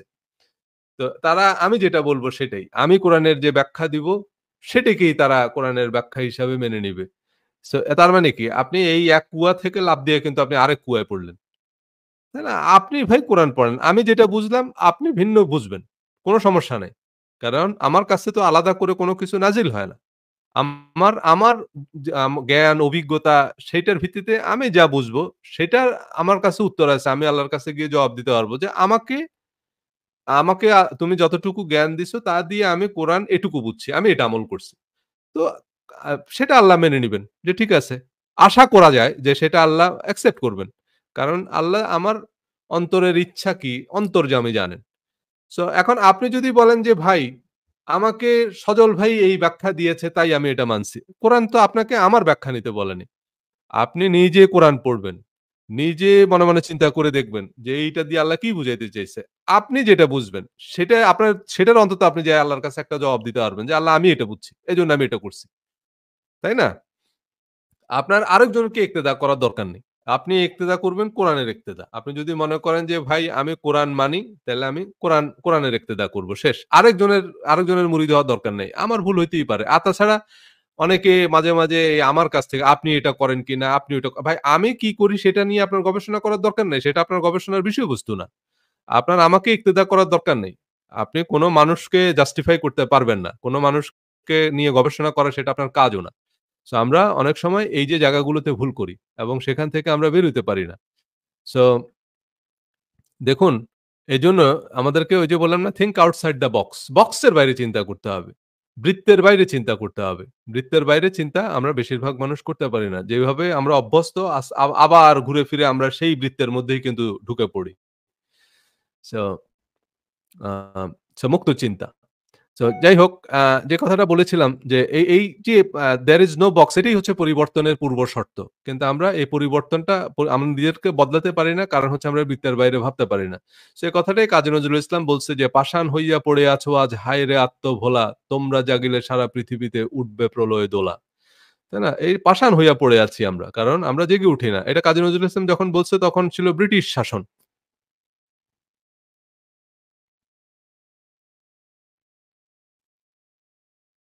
জি, জি ধন্যবাদ খোকন ভাই। খোকন ভাই কমেন্ট করেছেন যে আপনার কিছু মুরিদ হয়েছে ঠিক। কিন্তু তারা আপনাকে পদে, পদে চ্যালেঞ্জ করবে। জি, এটাই হওয়া উচিত। হ্যাঁ, এটা সত্যি। কারণ হচ্ছে আপনার এই যে সরি হ্যাঁ, যে আপনার পদে, পদে চ্যালেঞ্জ করবে তবে পারস্পরিক মতামতের প্রতি শ্রদ্ধা রেখে। হ্যাঁ, আপনি অবশ্যই কারণ যে এই যে আমরা রিসার্চ মানে কি? রিসার্চ মানে হচ্ছে যে আপনি একটা একাডেমিক ডিসকাশন যে আমি একটা পেপার লিখলাম আপনি এসে বলবেন যে না আপনার ইনফরমেশনটা ঠিক না। ইনফরমেশনটা ভুল এবং আপনার এই আর্গুমেন্টটা ভ্যালিড না। তাই না? আপনার এই যুক্তিটা এটা ইনভ্যালিড লজিক। কারণ এটা দিয়ে এটা প্রমাণ হয় না। এটা দিয়ে এটা বুঝায় না। এটা দিয়ে এটা এরকম মানে এটা এরকম হইতে হবে এমন না। আপনি অবশ্যই দ্বিমত করবেন। সেখান থেকেই আমরা সত্যটা উপলব্ধি করি। এভাবেই রিসার্চাররা নতুন কিছু জানে। রিসার্চার মানে এই না যে আমি একটা পেপার লিখবো বা আমি একটা আর্টিকেল লিখবো সেটাই সবাই মেনে নিবে। তাহলে তার আমার আল্টিমেটলি জানা হলো না। এজন্যই আর্টিকেল মানে হচ্ছে যেগুলো আমরা বলি peer reviewed article. Peer reviewed মানে কি? আমার ফিল্ডে আরেকজন যিনি গবেষণা করতেছেন, উনি আমার সেটার সাথে দ্বিমত করবেন। যে না এই আর্গুমেন্টটা ভ্যালিড না। এভাবেই আমি নতুন অনেক কিছু জেনেছিও। মানে আমি যখন এই ধর্মের আলোচনাটা শুরু করি, তখন আমি এত কিছু জানতাম না। এর সিকিভাগও জানতাম না। কিন্তু এইসব আলোচনা, পর্যালোচনা থেকে আমার অনেক কিছু জানা হইছে এবং আমার নিজের অনেক উপলব্ধিতে পরিবর্তন আসছে। আমি আগে যেমনটা বিশ্বাস করতাম, আমি আগে যেমনটা মনে করতাম, এখন আর আমি তেমন মনে করি না। আমি তখন আমার মধ্যে উপলব্ধি তৈরি হয়েছে যে, "ও আচ্ছা এটা এরকম তা তো আমি জানতাম না। ও আচ্ছা আমি তো এভাবে চিন্তা করে দেখিনি।" আমার মধ্যে পরিবর্তন আসছে। আচ্ছা আরেকটা জিনিস আমি একটু আপনাদের কাছ থেকে জেনে নিই। এখন তো রমজান চলতেছে। সো আমি ভাবছিলাম যদিও আমি একেবারে পুরোপুরি আ প্রতিশ্রুতি দিতে পারতেছি না। কারণ আমার এদিকে প্রচুর ব্যস্ততা আছে। তারপরেও ইচ্ছা আছে যে এই রমজানে রিলিজিয়াস মাইন্ডসেট এর কিছু লাইভ আলোচনা আমি করব। কারণ ভিডিও রেকর্ড করে এডিট করে আপলোড করা সেটা বেশ সময় সাপেক্ষ কারণ বিধায় আমি লাইভ আলোচনাটা করতেছি আরকি। আ আর লাইভ আলোচনার সুবিধা হচ্ছে আপনারা অনেকে প্রশ্ন করেন সো সেই প্রশ্নগুলোরও উত্তর দেয়া যায়। পরে হয়তো আর সেই মানে কমেন্ট গুলো পড়ে উত্তর দেওয়া সম্ভব হয় না বা আলোচনা করা সম্ভব হয় না। সো এনিওয়ে আমি এই রিলিজিয়াস মাইন্ডসেট এর কিছু লাইভ করতে চাই এই রমজানে। সো সেইটা কোন সময় হলে ভালো হয়? মানে বাংলাদেশের যেহেতু বেশিরভাগ দর্শক বাংলাদেশের আমার মনে হয় বাংলাদেশ থেকে যদি আপনারা একটা টাইম বলেন। আমি যেটা দেখলাম যে বাংলাদেশের সেহরির মানে ইফতারের যে সময়টা, ইফতারের সময়টা হচ্ছে আ ইফতারটা হয় হচ্ছে আমার কাছে যে ক্যালেন্ডার আছে, ইফতার দেখতেছি ৬:১০ থেকে একেবারে ৬:২২ পর্যন্ত আরকি। সো আমরা যদি ৭ টার সময় করি মানে বাংলাদেশের সময় যদি ৭ টা হয় তাহলে আমেরিকার সময় হবে সকাল ৯ টা। এই সময়টা ৭ টার সময় যদি করি মানে ইফতারের হয়তো ৪০-৫০ মিনিট পরে। ৪০ থেকে ৫০ মিনিট পরে এই সময়টা আমার মনে হয় পারফেক্ট। কারণ এরপরে আবার তারাবির সময় হয়ে যায়। তো অনেকে আবার তারাবি নামাজ পড়তে যাবেন। আচ্ছা, আরেকজন বললেন রাত ১০ টায় হলে ভালো হয়। আ তারাবির আগে করলে কেমন হয়? তারাবির পরে আবার এসে অনেকে বেশি টায়ার্ড হয়ে যায়, ঘুমায়ে-টুমায়ে যায়। সেটা আমার মনে হয় ইফতারের পরে তারাবির আগের যে সময়টা, এই সময়টাতে সবাই বাসায় থাকে। আচ্ছা ঠিক আছে।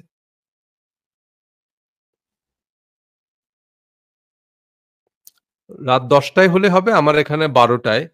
আর যদি আ বাংলাদেশের সময় ৭ টা হয় তাহলে আমার এখানে ৯ টা। জি, একজন লিখেছেন তারাবির আগে হলে ভালো হয়। তাহলে ৭ টাই থাক। আচ্ছা। তারাবির কারণে রাত ৯ টার আগে করা উপযুক্ত হবে না। মানে আমরা যদি ৭ টায় করি তাহলে খুব বেশি সময় করব না আরকি। মানে এই আলোচনাগুলো একটু ছোট, ছোট স্লটে করব। ০.৫ ঘন্টা বা ৪০ মিনিটের আলোচনা। মানে যাতে যারা তারাবি পড়তে যাবেন তাদের খুব অসুবিধা না হয় আরকি। মানে ৭টা থেকে ৭:৩০ এর মধ্যে শেষ হয়ে যাবে আরকি। সময় ৭ টা হলে ভালো হয় ইফতারের পর। আচ্ছা ঠিক আছে। তাহলে আমি আমার ওই যে Facebook পেজে এবং YouTube চ্যানেলে আ নোটিশ দিয়ে দিব যে কোনদিন কোন বিষয়ে আমরা আলোচনা করব। ছোট, ছোট কিছু টপিক নিয়ে আমরা কথা বলব। কিছু, কিছু প্রশ্ন অনেক সময় থাকে। সে প্রশ্নগুলো আপনারা করতে পারেন। তাহলে সেসব বিষয়ে হয়তো আমি কিছু আলোচনা করব। যদিও মাসলা মাসাইল বিষয়ক না। কারণ মাসলা মাসাইল বিষয়ক আসলে আমি কোন উত্তর দিই না।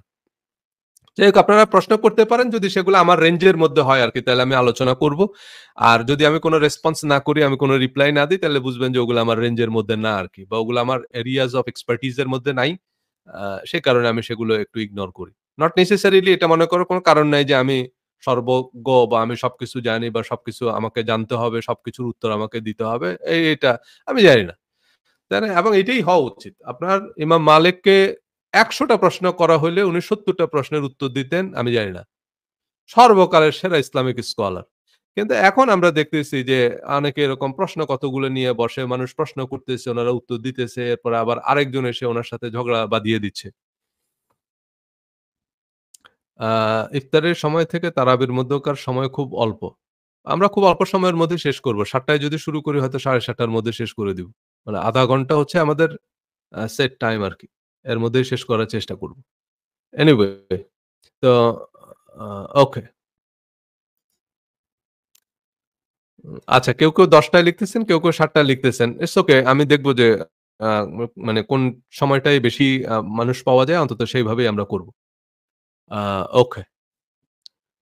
তারাবি ৮ রাকাত নাকি ২০ রাকাত? লা আদরি। জানি না আমি। সো যাই হোক, এখন কথা হচ্ছে সাফল্যের কোনো গোপন পিন পাসওয়ার্ড নেই। আমরা সবাই জানি বা চাইলেই জেনে নিতে পারি সফল হতে কি করতে হয়, কাঙ্ক্ষিত লক্ষ্যাত পৌঁছানোর রাস্তাটা কি। ওই যে শুরুতেই আপনাকে বলছিলাম যে সাফল্যের কোনো গোপন পিন পাসওয়ার্ড নেই। আপনি ইলন মাস্ককে জিজ্ঞেস করেন আর বিল গেটসকে জিজ্ঞেস করেন। সবাই আপনাকে ব্যবসার যে ফর্মুলা বলে দিবে, ব্যবসার যে রেসিপি বলে দিবে, সেগুলা শেষ পর্যন্ত আমাদের অনেকের পক্ষেই করা সম্ভব হয়ে ওঠে না। আ এবং আ সো কথাটা হচ্ছে যে ওই কাজগুলো আর আমরা করি না আল্টিমেটলি। তাই না? অনেক সময় আমরা জানি যে এই কাজগুলো করলে পরে আমরা সাকসেসফুল হতে পারবো। কিন্তু ওই করাটা আর হয় না। ওই রাস্তা ধরে আর হাঁটাই হয় না। করব করে আ মানে করব কি বা হবে? চলেই তো যাচ্ছে। লোকে কি ভাববে? চেষ্টা তো আর কম করলাম না। নাহ, এ বয়সে আর হবে না। এসব ভাবনায় গা ঝাড়া দিয়ে আর উঠে দাঁড়ানো হয় না। মানে এটা হচ্ছে আমাদের এই যে আলস্য। পিছনে ফিরে তাকালে আমরা খুব সহজেই হিসাব মেলাতে পারি যে কত সময় আর সুযোগ আমরা অপচয় করেছি। একটু সচেতন হলেই সেগুলো আমরা কাজে লাগাতে পারতাম। তাই না? আপনি দেখবেন এই যে অনেক জ্যোতিষী আছে। আমরা অনেকে জ্যোতিষীতে বিশ্বাস করি। হ্যাঁ? অন্তত আপনি জ্যোতিষীকে বিশ্বাস করেন আর না করেন, আপনি যদি কোন পাকা জ্যোতিষীর কাছে যান, সে আপনাকে বিশ্বাস করায়া ছাড়বে।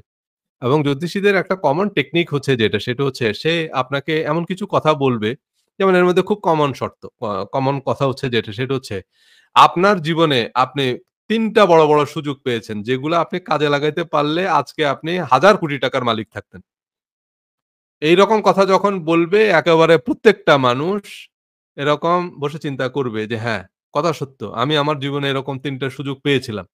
সেগুলা যদি কাজে লাগাইতাম তাহলে আমি হাজার কোটি টাকার মালিক থাকতাম। হ্যাঁ, আমাদের যাদের বয়স ৪০-৪৫ বছর হয়েছে তারা জীবনে এরকম অসংখ্য সুযোগ পেয়েছি। সেগুলো কাজে লাগাইতে পারলে আজকে আমরা হাজার কোটি টাকার মালিক থাকতাম। এটা আমরা সবাই রিয়ালাইজ করি। এজন্য জ্যোতিষী যখনই এই কথা বলে তখন আমাদের মনে হয় যে এই লোক পাকা জ্যোতিষী। এ আসলেই মানুষের অতীত, বর্তমান, ভবিষ্যৎ বলতে পারে। আসলে বলতে পারে না। কারণ এই কথাটা কমন। এই কথাটা পৃথিবীর সব মানুষের বেলায় সত্যি। আপনি যেকোনো মানুষের এরকম হাত ধরে বলে দিতে পারবেন যে আপনার জীবনে আপনি এরকম ২ টা বড় সুযোগ পেয়েছেন। যেই সুযোগগুলা কাজে লাগাইতে পারলে আজকে আপনি মন্ত্রী থাকতেন। সে বলবে যে, "হ্যাঁ, এরকম সুযোগ আসলে আমি পাইছিলাম। এগুলো যদি আমি কাজে লাগাইতাম তাহলে আজকে আমার পক্ষে এটা" এরকম সবার সামনে এরকম ২-৩ টা সুযোগ জীবনে পাইছি আমরা। কাজে লাগাইতে পারলে আজকে আমরা অন্য জায়গায় থাকতাম। কিন্তু আমরা কাজে লাগাইতে পারি নাই। এটাই হচ্ছে গিয়ে বিষয়। সুযোগ যখন হাতছাড়া হয়ে যায়, সুযোগ যখন মেয়াদ উত্তীর্ণ হয়ে যায়, তখন আমরা সুযোগ চিনতে পারি। কিন্তু সুযোগ যখন আমাদের সামনে আসে, তখন সে ছদ্মবেশ ধরে আসে।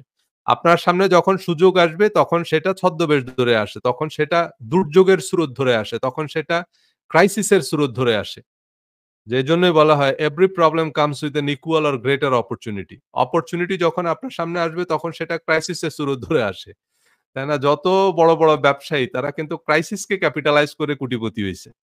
তাই না? কেউ কিন্তু যখন সেটা এস্টাবলিশ হয়ে গেছে, তখন আর সেটার মধ্যে অপরচুনিটি নাই। এখন সবাই কনটেন্ট ক্রিয়েটর হইতে চায়। কিন্তু যখন কনটেন্ট ক্রিয়েটর কেউ হইতে চাইতো না, তখন হিরো আলমরা কনটেন্ট বানাইয়া আজকে তাদের ৩ মিলিয়ন ফলোয়ার। এখন কিন্তু এই 'প্রথম আলোর' উপসম্পাদকও সারাদিন ফেসবুকে লাইভ করে। উনিও এখন ফলোয়ার ভিক্ষা চায়, সাবস্ক্রাইবার ভিক্ষা চায়। তাই না? আমাকে সাবস্ক্রাইব করুন। আমরা সবাই এখন করতেছি। কিন্তু আমাদের অনেক আগে শুরু করছে মাননীয় হিরো আলম। তাই না? এজন্য উনি এখন সোশ্যাল মিডিয়ায় সবচেয়ে বড় সেলিব্রিটি। কারণ তখন বড় পত্রিকাও কনটেন্ট বানানোকে কাজ মনে করত না।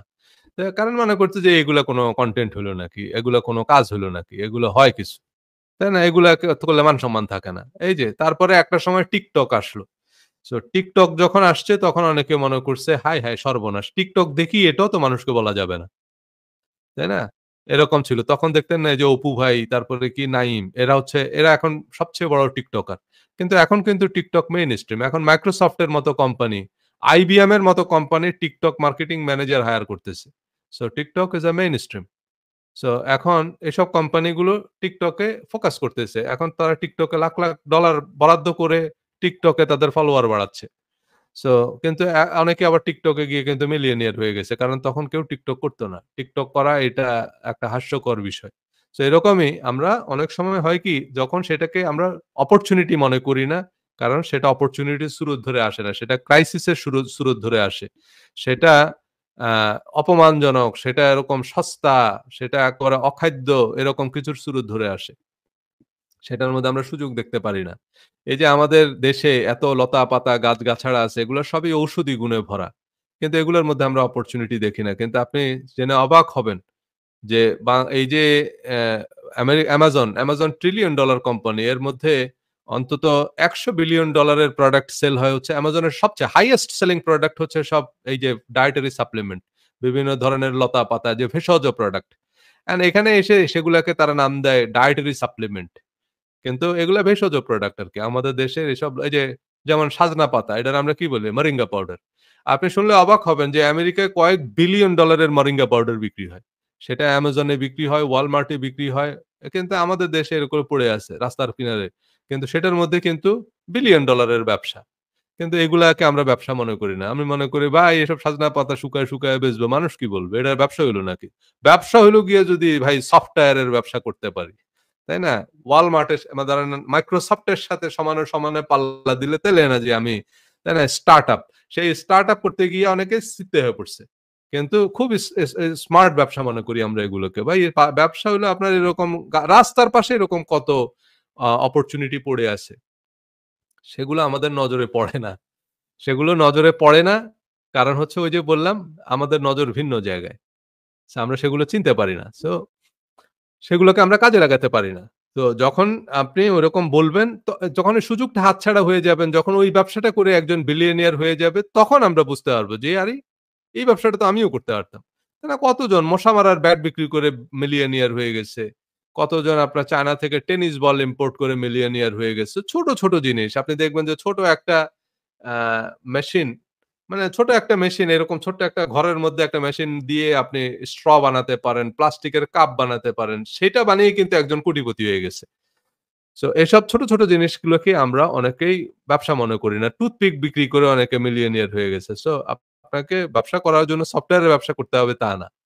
সো ব্যক্তিগত জীবনে আমরা অনেক স্বাভাবিকভাবেই উল্লেখযোগ্য সাফল্য মানে সমৃদ্ধি অর্জন করেছেন।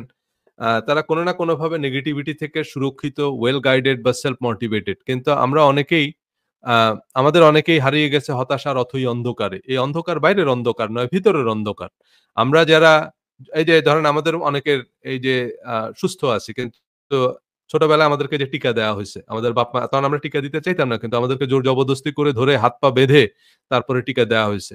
কারণ আমাদের সময়ে যে টিকা দেয়া খুবই যন্ত্রণাদায়ক অভিজ্ঞতা ছিল। এখন অবশ্য টিকা বদলায় গেছে। এখন আর আগের মতো হয় না। কিন্তু আমার এখানে এখনো দাগ আছে। অনেকগুলো দাগ আছে এই ২ হাতের মধ্যেই। কারণ এই জায়গাটা টিকা দেওয়ার পরে পচতো।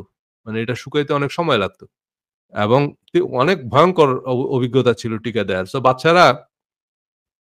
বাচ্চারা হচ্ছে টিকা দিতে চাইতো না। তখন ওই যে টিকাওয়ালা আসছে আসলেই আমরা ভাগতাম। স্কুলের মানে বেড়া-টেরা টপকায়া ভাগতাম। তো ধরে, ধরে নিয়ে এসে তারপরে টিকা দেওয়া হইতো। সো সেই টিকা দেওয়ার কারণে কি হইলো? এখন ধরেন যক্ষ্মা, হুপিং কাশি বা এই যে আপনার পলিও এসব রোগ থেকে আমরা এখন মুক্ত। তাই না? এই যে তাহলে সময়ের একটু সচেতনতা সেটা আমাদেরকে কত কল্পনাতিক দুর্ভোগ থেকে বাঁচিয়ে দিয়েছে, তাই না? তবে এখন এই যে আমাদের যে আমাদের এই যে নেতিবাচক সব চিন্তা, পুরনো সব ব্যর্থতার হতাশা, লোকলজ্জার ভয়কে পদদলিত করে আবার উঠে দাঁড়াতে পারি শক্তিমানের মতো। আমাদের দুশ্চিন্তা, দুর্ভাবনা এবং নেতিবাচক চিন্তা করার অবশ্যই অজস্র কারণ আছে। হতাশ হওয়ার, হাল ছেড়ে দেওয়ার ১,০০০ একটা কারণ আছে। আপনি যদি বলেন যে, "ভাই আমাকে দিয়ে হবে না।" কেন হবে না? এইটার ১,০০০ একটা যুক্তি আছে। যে এই কারণে আমি সাকসেসফুল হইতে পারব না। এবং সে কারণগুলো খুবই ভ্যালিড। সে কারণগুলো খুবই যৌক্তিক। যে ভাই আমি ইংরেজি পারি না। আমি এই করে পারি না, আমি ওই পারি না। আমার এই সমস্যা, আমার ওই সমস্যা, আমার ভাই ২ টা বাচ্চা এগুলো ভ্যালিড রিজন। খুবই ভ্যালিড রিজন। আপনি যদি মনে করেন যে এই কারণগুলো কারণে আমি সফল হতে পারছি না, এইরকম ১,০০০ একটা কারণ আমি আপনাকে দেখায় দিতে পারব যে এই কারণে আপনি সাকসেসফুল হতে পারবেন না। তবুও সামনে এগিয়ে যাবার ইতিবাচক ভাবনার আরো সাফল্যের স্বপ্ন বোনার একটা কারণ নিশ্চয়ই আছে। তাই না? আবারও ব্যর্থ হলে লোকে কি ভাববে? তাই না? এই যে আমরা অনেক সময় বলি না? যে ভাই আমি আবার শুরু করলাম আরেকটা ইনিশিয়েটিভ এবং সেখানে ব্যর্থ হইলাম। তো লোক কি বলবে? লোকে কি ভাববে এটাও যদি আপনারই ভাবতে হয়, তো লোকে কি ভাববে? সো লোকে কি ভাববে সেটা লোকেরে ভাবতে দেন। আপনি আপনার কাজ করেন। তাই না? কারণ আপনি লোকের খানও না, আপনি লোকের পরেনও না। সো লোকে আপনারে নিয়ে কি ভাববে তাতে আপনার ২ পয়সার উপকারও নেই, আপনার ২ পয়সার ক্ষতিও নেই। So concentrate on your job. তাই না? এখন আমি হয়তো মনে করি যে ভাই আমি ইংরেজি তো পারি না। কিন্তু পরে আমি চিন্তা করলাম যে আচ্ছা আমি ইংরেজি পারি না। ঠিক আছে। আমি হয়তো অ্যান্ডারসন কুপারের মতো ইংরেজি পারি না। কিন্তু আরো অনেকের থেকে ইংরেজি তো আমি ভালো পারি। তাই না? আমি একটা ইংরেজি বই পড়তে পারি। হ্যাঁ, হয়তো একেবারে একজন ইংরেজের মতো আমি বুঝি না। সেটা ঠিক আছে। কিন্তু তারপরেও তো আমি একটা ইংরেজি পড়ে আমি বুঝতেছি।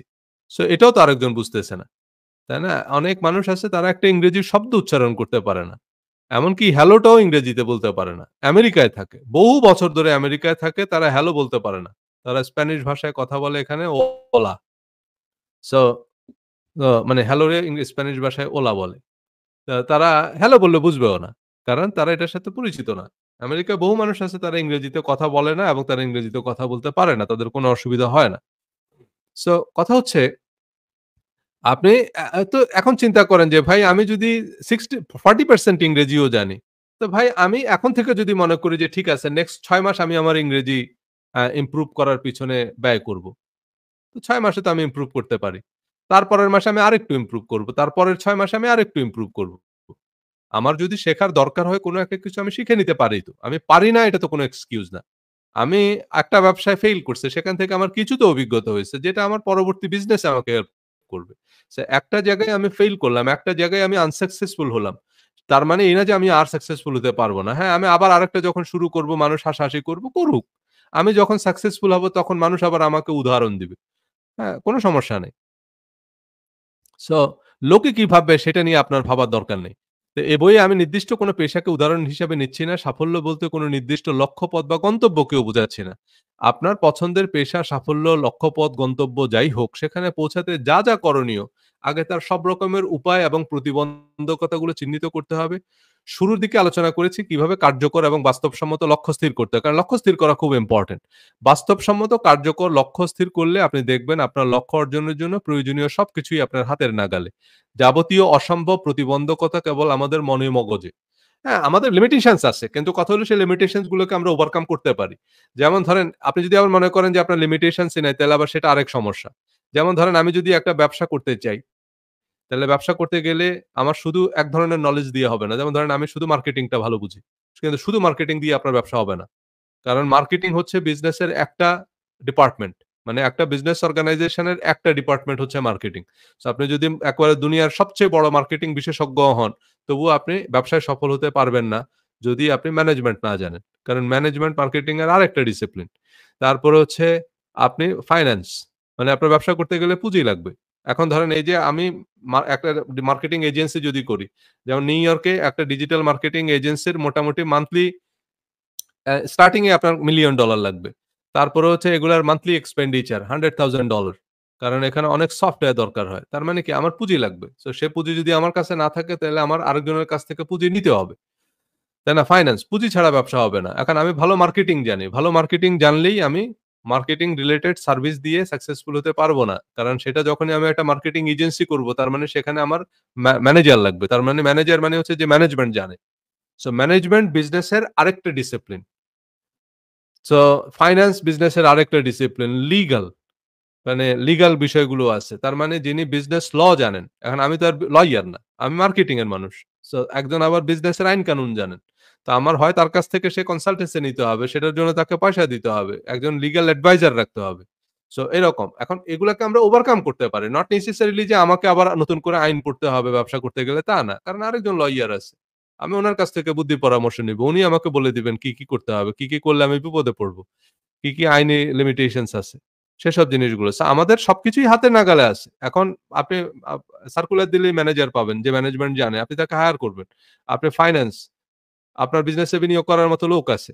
আপনি যদি বিনিয়োগকারীদেরকে বুঝাইতে পারেন যে আপনার মধ্যে ক্যাপাবিলিটি আছে, ক্রেডিবিলিটি আছে আপনার। তাহলে মানুষ আপনার ব্যবসায় বিনিয়োগ করবে। সো আপনার কাছে পুঁজি না থাকলেও আপনি ব্যবসা করতে পারবেন। কিন্তু আপনাকে অবশ্যই আপনার ক্রেডিবিলিটি এবং ক্যাপাবিলিটির প্রুফ দিতে হবে। সো শুরু তো করেন। সো যখনই আমরা আমাদের আশেপাশে তা এগুলো আমাদের মনে মগজে সীমাবদ্ধতা আছে। Just start. আগে শুরু করেন তারপর দেখবেন একের পর এক রাস্তা বের হচ্ছে। তো সারাদিন আমরা কত মোটিভেশনাল বক্তৃতা বিবৃতি শুনি, জীবন বদলে দেওয়ার মতো গল্প শুনি। কিন্তু দিন শেষে আবারও সেই আলস্য করব হবে না, থাক না। এর কারণ ময়লার ঝুড়িতে আপনি যদি একটা ময়লার ঝুড়িতে ভালো খাবার ফেলেন, তাইলে পুরো খাবারটা নষ্ট হবে। তাই না? খাবারটা যদিও ভালো কিন্তু আপনি যখনই ময়লা ফেলার ঝুড়িতে খাবারটা পেলেন পুরা খাবারটা নষ্ট হয়ে গেল। নতুন করে ভাবতে গেলে পুরনো ভাবনাগুলোকে ভুলতে হবে। নতুন অভ্যাস তৈরি করতে গেলে পুরনো অভ্যাস পরিহার করতে হবে। নতুন জুতায় পা ঢুকাতে গেলে আপনার পায়ের পুরনো জুতাটা খুলতে হবে। আপনি যখন জুতার দোকানে যান নতুন জুতা কিনতে, তো আগে তো আপনার জুতার ট্রায়াল দিতে হবে। যে এই জুতা আমার পায়ে ফিট হচ্ছে কিনা, আরাম হচ্ছে কিনা, তাই না? সো এখন এজন্য জুতা যখন আপনি ট্রায়াল দিবেন, জুতার দোকানদার তো আপনাকে বলবে যে, "ভাই জুতাটা পরে দেখেন।" তো এখন জুতা নতুন জুতা যেটা সেটার মধ্যে যদি আপনি পা ঢুকাইতে যান, তো আগে আপনার পরনের মধ্যে যে জুতাটা আছে সেটা তো আগে খুলতে হবে। আপনি সেই জুতা পরে যদি নতুন জুতার মধ্যে পা ঢুকান আর সেই মাপে যদি জুতা কিনে নিয়ে আসেন, তো এরপরে তো সেই জুতা আর পড়তে পারবেন না। তাইলে আপনাকে আগে জুতা খুলে তারপরে হচ্ছে আপনাকে ট্রায়াল দিতে হবে। সো নতুন জুতায় যদি পা ঢুকাইতে হয় তাহলে পুরানো জুতাটা আগে খুলতে হবে। সো এরকম নতুন কিছু ভাবা, নতুন কিছু করা সহজ। কিন্তু কঠিন হচ্ছে পুরনোকে ভুলতে পারা। পুরনোকে ভুলতে পারা খুব কঠিন। তাই না? আপনি খুব সহজে নতুন কিছু একটা শিখতে পারবেন। কিন্তু কঠিন হচ্ছে পুরনোটা ভুলতে পারা। তাই না? যেমন ধরেন আপনারা সবাই জানেন আমার নাম সজল। তাই তো? তো এখন আমি আপনাদেরকে ১০ মিনিট সময় দিই যদি যে আপনারা এই ১০ মিনিট চেষ্টা করে আমার নামটা একটু ভুলে যাবেন। ভুলতে পারবেন? আপনি যত চেষ্টা করবেন তত আরো নাম মনে পড়বে বেশি। আপনি যত চেষ্টা করবেন তত দেখবেন আপনার আরো মনে পড়তেছে। সো এটাই আপনি ভুলতে পারবেন না। চেষ্টা করে মানুষ কোন কিছু ভুলতে পারে না। আরো বেশি মনে পড়ে। সো এ কারণেই আমাদের জন্য সবচেয়ে কঠিন হচ্ছে পুরনোটা ভুলতে পারা। সো এইজন্য ইতিবাচক মনোভাব তৈরি করার সবচেয়ে কঠিন ধাপ হচ্ছে নেগেটিভিটিকেও ভুলতে পারা। নেগেটিভিটিকে অতিক্রম করা। সো নেগেটিভিটিকে ওভারকাম করা। এখন নেগেটিভিটিকে ওভারকাম করার উপায়টা কি? নেগেটিভিজমকে যদি আপনি অতি ও ও ওভারকাম করতে চান, কারণ আমরা এরপরের এই সিরিজে এরপরের যে আলোচনাগুলো সেখানে আমরা আলোচনা করব হচ্ছে কিভাবে আপনি ইতিবাচক চিন্তা, ইতিবাচক অভ্যাস তৈরি করবেন। সো সেগুলো নিয়ে আমরা কথা বলব। কিন্তু সমস্যা হচ্ছে সেসব আলোচনা আপনার কোনই কাজে লাগবে না। সেগুলো আপনি এক কান দিয়ে শুনে আরেক কান দিয়ে বের হয়ে যাবে যদি আপনি নেগেটিভিটিকে ছাড়তে না পারেন। ওই যে বললাম একেবারে বিরিয়ানি কিন্তু সেটাকে নিয়ে আপনি ময়লার ডাস্টবিনে ফেলে দিল কেউ। এই বিরিয়ানি তো আর আপনি খাবেন না। এই বিরিয়ানি তো আর খাওয়ার যোগ্য না। যে এটাকে ডাস্টবিনে যত ভালো বিরিয়ানি হোক ডাস্টবিনে ফেলে দেওয়ার পরে সেখান থেকে তুলে তো আর খাওয়া যায় না। কারণ সেটা ওই যে ময়লার সাথে মিশে সেটাও আবর্জনা হয়ে গেছে। সেটা আর খাওয়ার উপযোগী নাই। সো একান্ত জীবন মরণ সমস্যা না হলে তো কেউ ময়লার ঝুড়ি থেকে তুলে খাবার খায় না। যদিও খাবারটা ভালো। কিন্তু তারপরেও সেখান থেকে তুলে আপনি খেতে পারবেন না। ঠিক এরকমই আমরা যত ভালো আলোচনাই শুনি কিন্তু শেষ পর্যন্ত আমাদের মধ্যে যদি ওই নেগেটিভিটিটা থেকে থাকে, কাজ হবে না। সো আমাদেরকে যে নেগেটিভিজমটাকে অতিক্রম করার জন্য কি করতে হবে? আগে আমাদেরকে চেষ্টা করতে হবে সেই নেগেটিভিটিকে রিমুভ করা।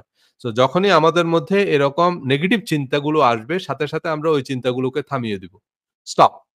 ধরেন আপনি আজকে থেকে চিন্তা করলেন যে আমি আমার মধ্যে এই ১০ টা বদভ্যাস বা একটা, একটা করে আমি এরেজ করব। ওকে, আমি আজকে থেকে সিগারেট খাবো না। এটা বদভ্যাস আমি জানি। সো আজকে থেকে আমি সিগারেট খাবো না। হ্যাঁ, আমি যদি আজকে থেকে ঘোষণা দিই যে আমি সিগারেট খাবো না, আমার বন্ধু-বান্ধবরা আমাকে নিয়ে টিটকারি করবে, মশকরা করবে, হাসাহাসি করবে, করুক। Doesn't matter. আমি আজকে থেকে সিগারেট খাবো না। খাবো না মানে খাবো না। শেষ। অনেকেই অনেক রকম কথা বলবে, সিগারেট খাইলে এই হয়, ওই হয়, সিগারেট ছেড়ে দেয়া যায় না। এরকম অনেকেই বলেন। আমরা অনেকেই শুনি। যেমন আ মার্ক টুয়েন এভাবেও বলছে যে, "সিগারেট ছেড়ে দেয়াটা হচ্ছে সবচেয়ে সহজ। কারণ আমি এ পর্যন্ত কয়েকশবার ছাড়ছি।" এটা বেশিরভাগ স্মোকারের বেলায় সত্যি। আমরা জীবনে বহুবার সিগারেট ছাড়ছি। আমরা বলতেছি এই কারণে কারণ আমি একসময় নিজে চেইন স্মোকার ছিলাম। চেইন স্মোকার মানে হলো আমি দিনে আমার ১.৫ থেকে ২ প্যাকেট সিগারেট লাগতো। এবং আমি কখনো যতদিন আমি স্মোক করছি আমি কখনো সিগারেট প্যাকেটে কিনি নাই। আমি সিগারেট কিনতাম একসাথে ৩-৪ কার্টুন। মানে পাইকারি দোকান থেকে সিগারেট কিনতাম। কারণ আমি জানি সিগারেট তো লাগবেই আমার। সো এটা খুচরা ১ প্যাকেট, ১ প্যাকেট করে কেনার দরকার নেই। তাই না? এবং সিগারেট কিরকম আমি স্মোকার ছিলাম আমার গাড়িতে ১ কার্টন সিগারেট থাকতো সবসময়। কারণ কোন সময় হয়তো প্যাকেট মিসিং হয়ে গেল। গাড়িতে উঠলাম দেখলাম সিগারেটের প্যাকেট নেই। তাহলে কেমন হবে? এজন্য গাড়িতে আমার ১ কার্টুন থাকতো। ১ প্যাকেট না, ১ কার্টুন। সো বাসা থেকে বেরোলাম হয়তো অ সিগারেটের প্যাকেট আনতে ভুলে গেছি তো গাড়িতে আছে। ওকে অসুবিধা নেই। এই বাসায় সিগারেট থাকবে। কারণ কোন কারণে হয়তো দেখা গেছে যে সিগারেট শেষ হয়ে গেছে। এটা তো হইতে পারে না। দোকান বন্ধ রাতের বেলা আমি সিগারেট পাবো কই? সিগারেট নাই এটা চিন্তা করলে তো ওই রাতে ঘুমই হবে না। হ্যাঁ? সো এরকম ছিলাম আমি সিগারেটে অ্যাডিক্টেড। এমনকি আমার যেহেতু যে একটা আ স্পেসিফিক টেস্ট, যে কারণে আমি যখনই কোন দেশের বাইরে যেতাম, আমি যদি ওই ১০ দিনের জন্য দেশের বাইরে যেতাম, তাহলে ১০ দিনের সিগারেট আমি সাথে করে নিয়ে যেতাম। কারণ ওই দেশের সিগারেট আমার পছন্দ নাও হইতে পারে। আমার ওই টেস্টের কারণ একেক দেশের সিগারেটের টেস্ট একেক রকম। সো আ আমি আমার সিগারেট সাথে করে নিয়ে যেতাম। একবার শুধু বিপদে পড়ছিলাম সেটা হচ্ছে আমি যখন হজ করতে যাই, তখন আমি ভাবছিলাম যে আমি সৌদি আরব যাবো, মক্কা মদিনা পবিত্র ভূমি, সেখানে গিয়ে সিগারেট খাবো। কেমন বেয়াদবি, তাই না? আমি বাংলাদেশ থেকে বসেই চিন্তা করে ওই হজের সফরে যাওয়ার সময় আমি আর সিগারেট নিয়ে যাইনি। এবং তখন আমি মনে, মনে নিয়তও করছিলাম যে ৪০ দিন যেহেতু সিগারেট না খেয়ে থাকবো, তাহলে আ আর হয়তো নাও ধরতে পারি। এরকম চিন্তা করে শুরু করছিলাম। তো আমি সৌদি আরব নেমে দেখি যে কাবার চারদিকে একেবারে যে গোল চত্বর, সেই গোল চত্বরের মধ্যে বসে, বসে সবাই সিগারেট খাচ্ছে। এবং মানে সিগারেট খেয়ে মানে সেখানে সৌদি আরবে কিন্তু সিগারেটের মাসলা ভিন্ন। সৌদি আরবে কিন্তু সিগারেট হারাম না। এবং কাবা ঘরের চারদিকে আমি দেখলাম যে সিগারেট বিক্রি হচ্ছে, মানুষ সিগারেট খাচ্ছে। এমনকি অনেকে সিগারেট খেয়ে কুলিও করে না। নামাজে দাঁড়ায় যাচ্ছে। সো তো তখন শেষ পর্যন্ত ওই সৌদি আরব থেকে পরে কিনে খাইতে হইলো আরকি। যাই হোক, আ তো এইরকম অ্যাডিক্টেড ছিলাম সিগারেটে। কিন্তু আ আলহামদুলিল্লাহ আমি গত ৭ বছর সিগারেট খাই না। মানে প্রায় ৭ বছর, হ্যাঁ। ৭ বছরের মতো হবে আমি সিগারেট কুইট করছি। সো এরকম অ্যাডিকশন থেকেও সিগারেট কুইট করা যায়। এইজন্য গল্পটা বললাম। আমাকে যারা চিনে তাদের অনেকেই এটা বিশ্বাসই করতে পারে না। বলে যে, "ভাই আপনি সিগারেট ছেড়ে দিছেন। এটা বিশ্বাস করতে বলেন। এটা অসম্ভব।" কারণ আপনি মিনিটে, মিনিটে সিগারেট ধরান। এবং এটা আমাদের অনেকটা বলতে পারেন আমার ডিএনএ তেই সিগারেট করা আছে। আমার আব্বাকে আমি যতক্ষণ জাগা অবস্থায় দেখছি ততক্ষণ উনার হাতে একটা সিগারেট ছিল। মানে আমার যতদূর মনে পড়ে যতক্ষণ পর্যন্ত আমি আব্বাকে জেগে থাকতে দেখছি, হয় উনি ভাত খাচ্ছে, মানে এরকম যদি খাবার-দাবার থাকে আরকি, মানে খাচ্ছে সেটা হলো গিয়ে ভিন্ন কথা। চা খাওয়ার সময় উনার হাতে একটা সিগারেট আছে। চা, সিগারেট, চা, সিগারেট। এছাড়া মানে ভাত খাওয়া ছাড়া আর ঘুমানো। এই ২ সময় ছাড়া আমি আমার আব্বাকে কখনো দেখি নাই যে উনার হাতে সিগারেট নেই। অলওয়েজ উনার হাতে সিগারেট একটা আছে এবং এটা উনার রুটিন। মানে সিগারেটটা শেষ হইলো, এই সিগারেটটা ফেললো। এরপরেই উনি জাস্ট এই আরেকটা প্যাকেটটা নিল, আরেকটা সিগারেট বের করলো, এই সিগারেটটা ধরাইলো, এটা শেষ হলো, ফেললো, আবার প্যাকেটটা নিবে, আবার আরেকটা ধরাইলো। এই ছিল উনার রুটিন। তা আমার এরকমটা ছিল না। আমার আরেকটু কম ছিল। এখন আমি হয়তো ট্রেনিং করাচ্ছি, লেকচার দিচ্ছি, তখন তো আর সিগারেট খাওয়া সম্ভব না। কিন্তু এর মধ্যেও আমি অনেক সময় ব্রেক নিয়ে যেয়ে সিগারেট খেতাম। ট্রেনিং এর মাঝখানেও ৫ মিনিটের একটা ব্রেক দিয়ে আমি গিয়ে একটা সিগারেট ধরাইতাম। সো এরকম ছিল। সো সেখান থেকে আমি সিগারেট কুইট করছি এবং গত ৩ বছর ৭ বছরের মতো আমি সিগারেট খাই না। সো এজন্যই আমি আপনাকে বলতেছি যে সিগারেট ছেড়ে দেয়া সম্ভব। আপনি যেটা করবেন যখনই আপনার এই সিগারেটের কথা মাথায় আসবে সাথে, সাথে আপনি চিন্তাটা স্টপ করে দিয়ে আপনি অন্য কোনো দিকে আপনার চিন্তাটাকে ডাইভার্ট করবেন। অন্য কোনো কিছু চিন্তা করবেন। সো এজন্যই ধূমপায়ী জীবনে সিগারেট ছাড়ার চেষ্টা করছি কিন্তু ২, ৪, ১০ দিন পরে আবার শুরু। তো এজন্যই এভাবে করতে, করতে একটা সময় দেখবেন যে আপনার, হ্যাঁ, ১ম ১ সপ্তাহ অবশ্যই আপনার জন্য খুবই কষ্টকর হবে। ২ সপ্তাহ, ৩ সপ্তাহ, ১ মাস, ২ মাস বা ১ম ১ টা বছর আপনার জন্য খুবই কষ্টকর হবে। সো এরকম আপনি কি করবেন? এই যে আবার আ আ এই যখনই আপনি বললেন যে আজকে থেকে আমি এটা করব না, কতক্ষণ পরেই দেখবেন আপনার এটা মনে পড়বে আবার, আবার মনে পড়বে, আবার মনে পড়বে, আবার ডিলিট করে দিবেন। এটা অনেকটা ওই যে কম্পিউটারের পপ আপ উইন্ডোর মতো। আপনি ডিলিট করবেন সাথে, সাথে দেখবেন আবার আসছে। আবার ডিলিট করবেন, আবার মাথায় আসবে এরকম। এইভাবে করতে, করতে আস্তে, আস্তে আপনার মাথা থেকে এই নেগেটিভিজম টা দূর হবে।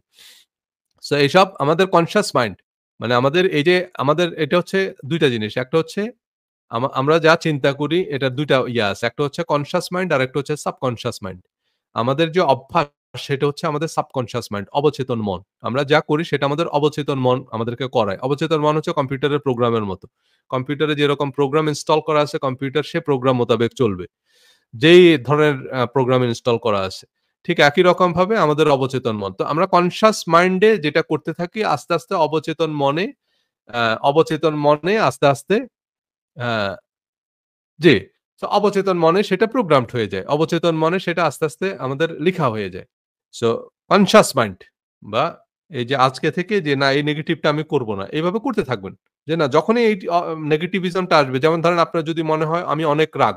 হ্যাঁ, রাগের আবার একটা লেভেল আছে সেটার জন্য আপনাকে ঔষধ খেতে হবে। কোন একজন সাইকিয়াট্রিস্ট এর সাথে কথা বলে আপনি যদি দেখেন যে আপনি কোনভাবেই আপনার রাগ নিয়ন্ত্রণ করতে পারেন না, তাহলে আপনি এটাকে বলে বাইপোলার ডিসঅর্ডার।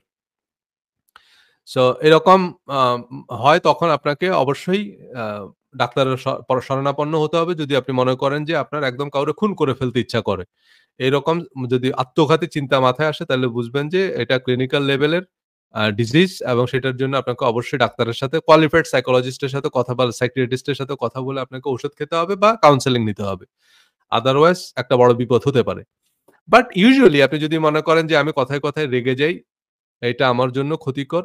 তাহলে আজকে থেকে জাস্ট এইটা ওই যে বললাম যখনই আপনার রাগ উঠবে তখন সাথে, সাথে নিজেকে কন্ট্রোল করবেন যে, "না আমি রাখবো না।"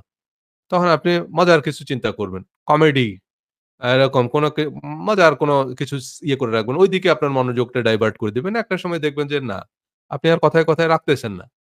তাই না? আপনি দেখবেন যে না, আপনার মধ্যে এই অভ্যাসটা আস্তে, আস্তে চেঞ্জ হয়ে গেছে। অনেক কিছুই আছে। আমরা এভাবে হ্যাবিট ডেভেলপ করতে পারি। আমাদের মধ্যে যখন এই হ্যাবিটটা তৈরি হয়, আস্তে, আস্তে আমরা এসব বদভ্যাসগুলো ছাড়তে পারি। সো সেইভাবেই। তো এই তখন এগুলো আস্তে, আস্তে আমাদের সাবকন্সিয়াস মাইন্ডে প্রোগ্রাম হয়ে যায়। এই যে সাবকন্সিয়াস মাইন্ড আমরা কনসিয়াস মাইন্ডে আমাদের যে অভ্যাসগুলো তৈরি করি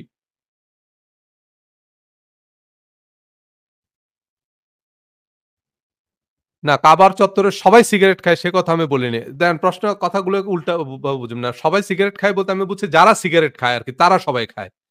মানে এমন না সেটা তো বাংলাদেশেও সবাই সিগারেট খায় না। যে সিগারেট খায় না সে তো খায় না। সো কাবার চত্বরে সবাই সিগারেট খায় মানে কাবার চত্বরে যত মানুষ বসে আছে সবাই বসে, বসে সিগারেট খায়। এইটা মিন করিনি আমি। আমি বুঝাচ্ছি যে যারা সিগারেট স্মোকার তারা সবাই কাবার চত্বরে বসেই সিগারেট খায়। এই যে কাবার যে চারদিকে যে হোটেল-টোটেল গুলো আছে এগুলো আরকি। আবার মাতাফের মধ্যে খায় না। সেটা বুঝাইনি আমি। যে কাবার চত্বরের মধ্যে যেসব দোকান-টোকান আছে সেখানের মধ্যেই খায় আরকি। মানে হারামের যে সীমানা হারামের মধ্যেই মানে মক্কার মধ্যেই মানুষ সিগারেট খায় আরকি। সিগারেট খাওয়া সেখানে নিষেধ না।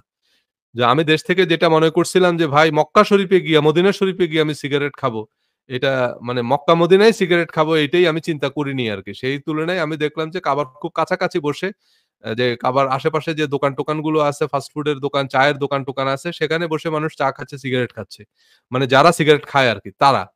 হ্যাঁ, কিন্তু সেখানে যত মানুষ যাচ্ছে সেখানে তারা সিগারেট না খাইলেও বসে, বসে সিগারেট খাবে এরকমটা তো আর আমি মিন করিনি। সো এনিওয়ে আ সো আ এবং অ যারা অনেকেই আছে সেখানে আরো অনেকের সাথেও আমার পরিচয় হয়েছে। তারাও নিয়ত করে গেছিল আরকি যে সিগারেট খাবে না। পরে অনেকের দেখাদেখি পরে আবার সেখান থেকে কিনে খাইছে আরকি। সেখানে সিগারেট বিক্রিও হয়। সো এনিওয়ে আ তো কনশাস মাইন্ড। সো এইভাবে আস্তে, আস্তে নেগেটিভিটিটা আমাদের মধ্য থেকে দূর হয়। মানে ওই যেই বদভ্যাসগুলো আমরা ছাড়তে চাই সেগুলো যখন আমরা কনস্ট্যান্টলি নিজেদেরকে যখনই সেই চিন্তাটা মাথায় আসবে সাথে, সাথেই যখন আমরা আ আ করব, যখনই আমরা আবার আরেকজনকে দেখব সেটা করতে তখন আমাদের আবার সেদিকে চলে যাবে।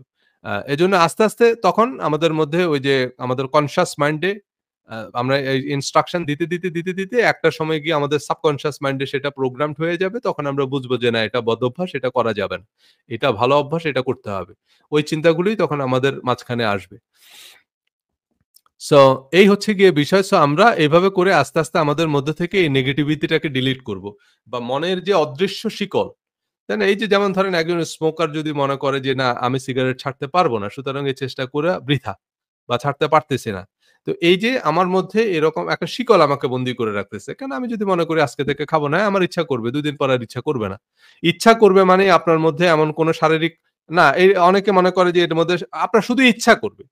কিন্তু এমন কোন রকমের শারীরিক প্রতিক্রিয়া তৈরি হবে না আপনার। যে আপনি এটা না খাইলে আপনি অসুস্থ বোধ করবেন, আপনি না খাইলে আপনি মারা যাবেন, এটা না হইলে খাইলে আপনি নিঃশ্বাস নিতে পারবেন না, এরকম কোন কিছু হবে না। মানে শুধু আপনার ইচ্ছা করবে আরকি। তো সেই ইচ্ছা তো অনেক কিছুই করে। ইচ্ছা তো আমাদের বিরিয়ানি খাইতে ইচ্ছা করে।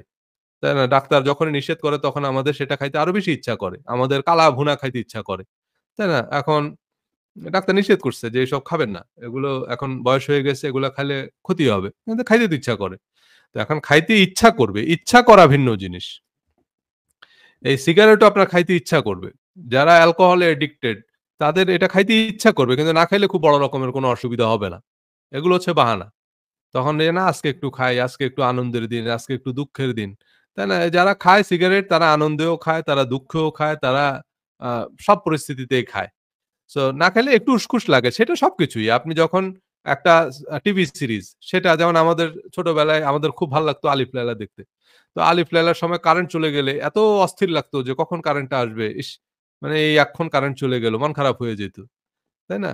তারপরে 'the sword of Tipu Sultan' বা ইত্যাদি, ইত্যাদি দেখা আমাদের জন্য একটা বিরাট নেশার মতো ছিল। সো ইত্যাদির আখ্যান দিয়ে যদি কারেন্ট চলে যেত আমরা পারি না তো টাকা-পয়সা মানত করতাম যে, "আল্লাহ কারেন্ট আসুক ৳১ মসজিদে দিব।" কারণ ইত্যাদিটা দেখতে হবে যেকোনো মূল্যে। তো এরকম অস্থিরতা আমাদের সবকিছুর জন্যই লাগে। কিন্তু তার মানে এই না যে আপনি এটা না হলে আপনার কোন রকমের শারীরিক ক্ষয়ক্ষতি হবে বা অসুস্থ বোধ করবেন, এরকম কিছু না। উসখুস লাগবে। উসখুস আপনার সবকিছুর জন্যই লাগে। আপনার কোন পছন্দের একজন মানুষ যদি হয়, তারে না দেখলেও আপনার উসখুস লাগে। মানুষ যখন প্রেমে পড়ে তখন হয় না? যে ওরে না দেখলে ভাল লাগে না। তাই না? কথা না বললে ভাল লাগে না। কতক্ষণ পর, হ্যাঁ? সো তো এইরকম। কথা হলো আমাদের মধ্যে এরকম অনেকগুলো অভ্যাস আছে যেগুলো আমাদেরকে পিছনের দিকে টেনে ধরে রাখে। সেই অভ্যাসগুলো আগে আমাদেরকে কাগজে লিখতে হবে যে এই অভ্যাসগুলো হচ্ছে আমার সাফল্যের পথে প্রতিবন্ধকতা। এগুলো হচ্ছে আমার বদঅভ্যাস। আমি এই অভ্যাসগুলো ইরেজ করতে চাই। কারণ আমি যদি এই অভ্যাসগুলো বাদ দিতে না পারি তাহলে আমি ওই করণীয় কাজটাও করতে পারি না। যেটা আমার করণীয় কাজ সেটা যে আমি করব। ধরেন আমি ঠিক করলাম যে আমি আজকে থেকে ২ ঘন্টা আমি নতুন একটা ভাষা শিখব। ধরেন আপনি আছেন এখন জার্মানিতে। তো আপনি জার্মান ভাষা শিখবেন। তাহলে আপনি প্রতিদিন চিন্তা করলেন যে আমি প্রতিদিন ৩ ঘন্টা করে জার্মান ভাষা শিখব।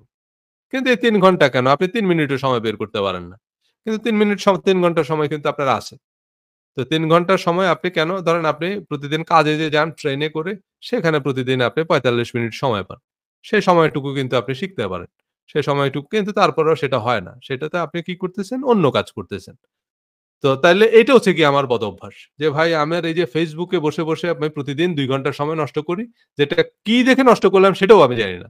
তাইলে ভাই এটা আপাতত আমার রুটিন থেকে বাদ দিতে হবে। যে এইসব জিনিসগুলো আমি আজকে থেকে দেখা বাদ দিব। এই এটা আমার একটা বদঅভ্যাসের তালিকা। এভাবে লিখবেন। লিখে সেগুলো যখনই আপনি দেখবেন যে সেদিকে যাচ্ছেন সাথে স্টপ। করা যাবে না এটা। এভাবে করতে আপনার অবচেতন মন থেকে অবচেতন মনে সেটা প্রোগ্রাম হয়ে যাবে। তখন দেখবেন সেখানে আর আপনি যাচ্ছেন না। সেটা আপনার মনেও পড়তেছে না। সেদিকে আপনার আর মনোযোগ যাচ্ছে না। সেটা আপনার একসময় ভালোও লাগবে না। আপনার মন তখন এটা মেনে নিবে। আপনার মন তখন আপনার সাবকন্সিয়াস মাইন্ড তখন এটা বিশ্বাস করা শুরু করবে যে এটা ব্যাড হ্যাবিট। এটা ব্যাড, এটা আনহেলথি, আ এটা অনুচিত, এটা ক্ষতিকর। সো তখন সেটা আপনার সিস্টেম সেটা রিজেক্ট করে দিবে। আপনার তখন আর মনোযোগ দিয়ে সেটা করতে হবে না। আপনার এখন যেরকম পড়তে ভাল লাগে না, আপনার এখন যেরকম অঙ্ক ভাল লাগে না, কিছুদিন পরে আপনার এরকম Facebook এ বা যেইটা আপনি এখন করতে খুব ভাল লাগতেছে, এটাও অঙ্কের মতো আর ভাল লাগবে না।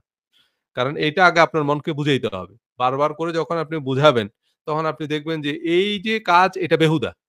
এটা ভাল লাগবে না আপনার তখন।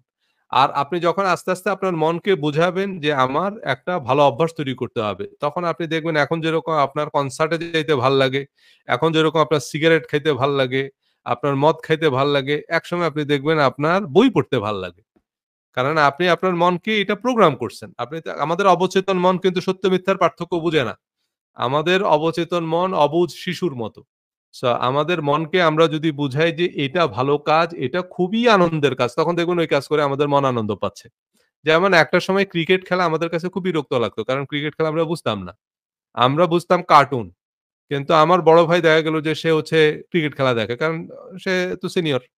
তো এখন আ এরকম। তারপরে আমাদের আরো চাচাতো ভাই-টাই যারা আছে তারা হয়তো ক্রিকেট খেলা বুঝে। তো এখন আমরা একটা কার্টুন দেখতে বসছি, তারা এসে চ্যানেল ঘুরাইয়া দিল। তারা ক্রিকেট খেলা দেখবে। তো তখন এত বিরক্ত লাগতো কিন্তু মুরুব্বি মানুষ কিছু বলতেও পারি না। কারণ তারা কি দেখতেছে? একই মানুষ দৌড়াইয়া এসে বল একটা মারতেছে, ডান্ডা একটা দিয়ে এটা কি? এটা দেখার কি হলো? কারণ আমরা আসলে বুঝতাম না। কারণ ২ দলের লোকই একই রকম মনে হইতো। তখন তো ছিল ব্লাক অ্যান্ড হোয়াইট টিভি। ২ দলের একই পোশাক। বুঝা যায় না কে কোন দল। কারা বল করতেছে, কারা ব্যাট করতেছে।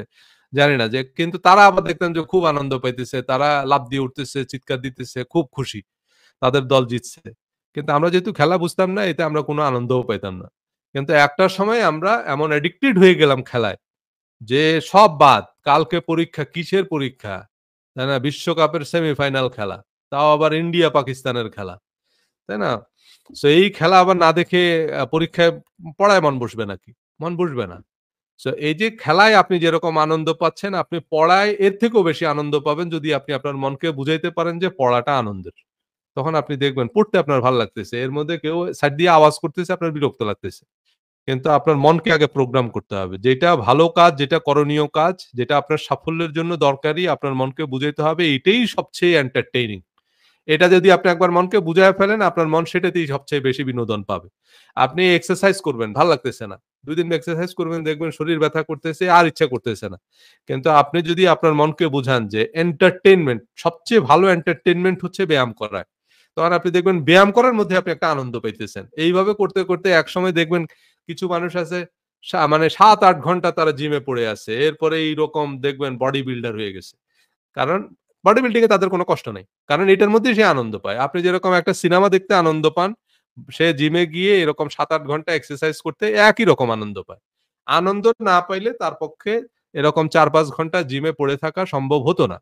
আপনি কোন একজন বডি বিল্ডারকে জিজ্ঞেস করেন যে, "ভাই আপনি যে এই ৬-৭ ঘন্টা জিম করেন, তা আপনার কষ্ট লাগে না?" বলবে, "না, কোন কষ্ট লাগে না।" যারা ক্রিকেটার তারা যে এরকম সারাদিন এই যে ৫ দিন ধরে একটা খেলা খেলতেছে, তারপরে ঘন্টার পর ঘন্টা এক্সারসাইজ করে। আপনি যদি বলেন যে, "ভাই আপনাদের কষ্ট লাগে না, বিরক্ত লাগে না?" একই কাজ বলবে, "না, বিরক্ত লাগে না। ভাই এটাই মজা পাই। এটাতেই আনন্দ পাই।"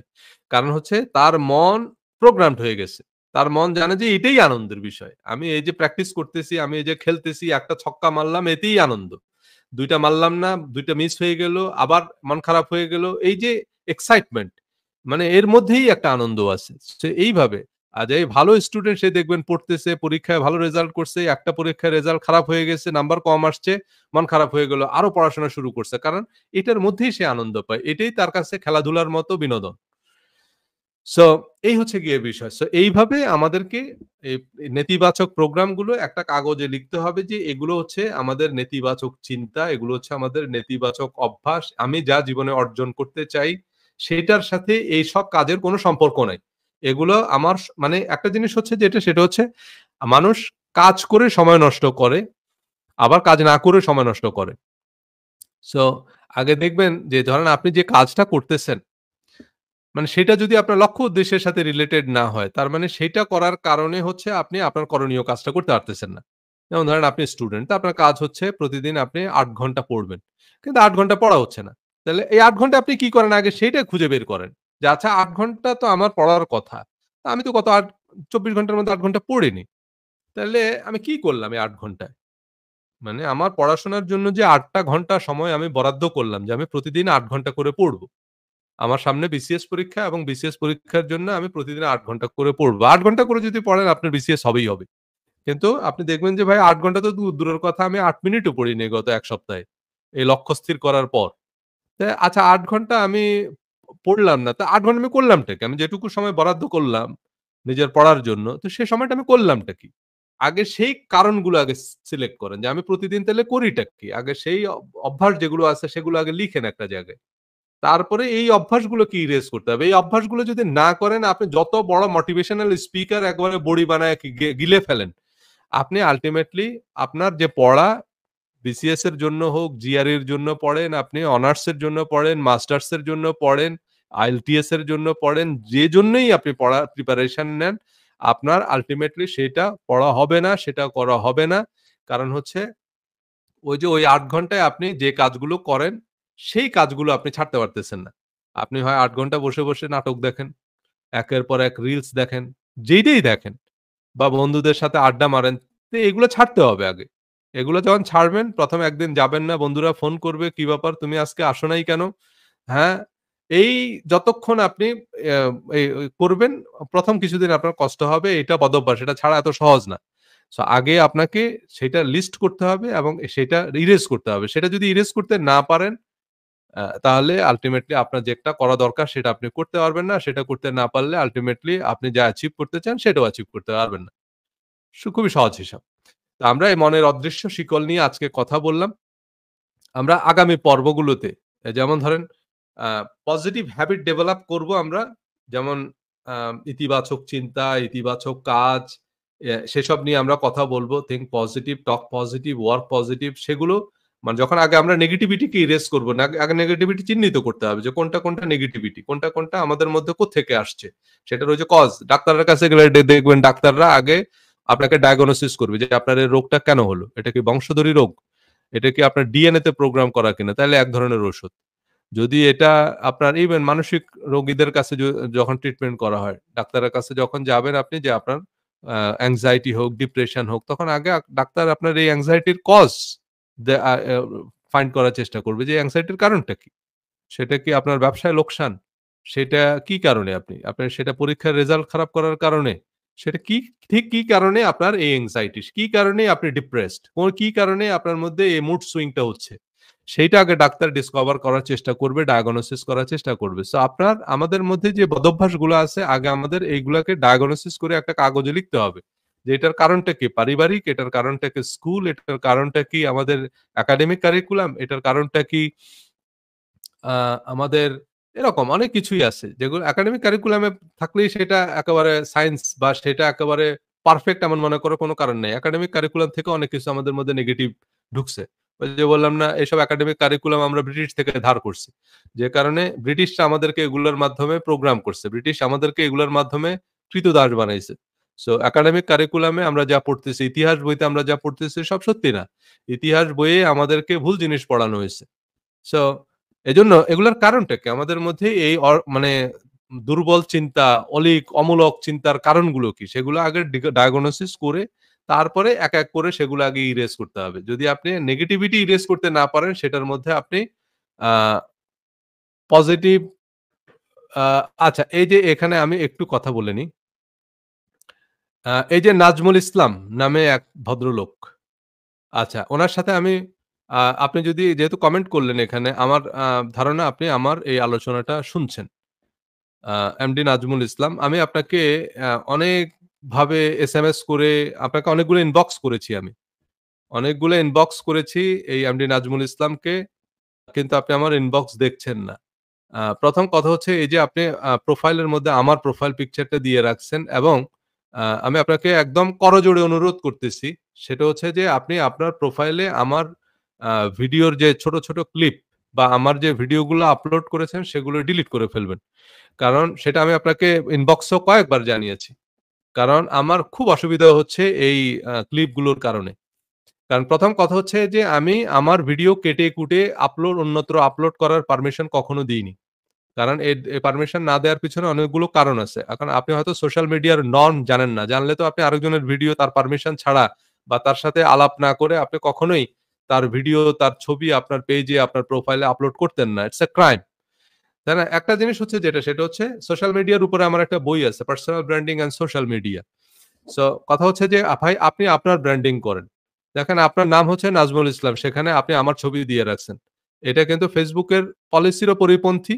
কারণ হচ্ছে ভাই এটা তো আর আপনার ছবি না। আপনি আমার ছবি কেন আপনার প্রোফাইলে দিয়ে রাখছেন? আপনার প্রোফাইলে আপনার ছবি থাকবে। আপনার ছবিতে কি সমস্যা?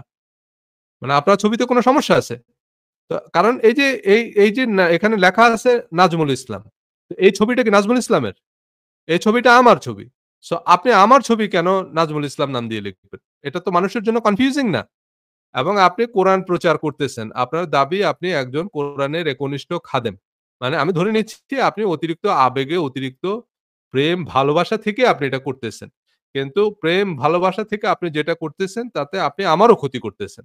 এবং আপনি যে আমার ভিডিওগুলো কেটে, কেটে লাগাচ্ছেন দেখেন আমি এই যে আজকের আলোচনাটা প্রায় ১.৫ ঘন্টার উপরে হয়ে গেল। যদিও আমার ইচ্ছা ছিল আজকে অনেক কম কথা বলব। কারণ রোজার দিন অনেকের কষ্ট হয়ে যাবে। কিন্তু তারপরে অনেক কথা বলতে হচ্ছে কি, অনেক কিছু আছে, অনেক উদাহরণ না দিয়ে বললে ক্লিয়ার হয় না। কথা আমি হয়তো বললাম একটা, কিন্তু আরেকজন বুঝবে তার অন্য অর্থ।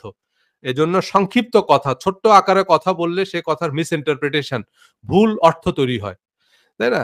সো এখন আমার ভিডিও হচ্ছে ধরেন আপনার ১.৫ ঘন্টার। আপনি সেখান থেকে কেটে ১ মিনিট ২ মিনিটের একটা ভিডিও আপলোড করে দিচ্ছেন। আর সেখানে মানুষ এসে ইচ্ছামত আমাকে গালিগালাজ করতেছে। আমি দেখছি এই যে এমডি নাজমুল ইসলাম যিনি, উনার প্রোফাইলে গিয়ে আমি দেখলাম যে আমার অনেক রিলস উনি আপলোড করছে। তাই না? আমি যদি একটু উনার প্রোফাইলে গিয়ে আপনাদেরকে একটু দেখাই, তাহলে আপনারা দেখবেন। এই যে উনার প্রোফাইলে আজকে যেহেতু কথা প্রসঙ্গে আসছে আমি একটু দেখাই। আ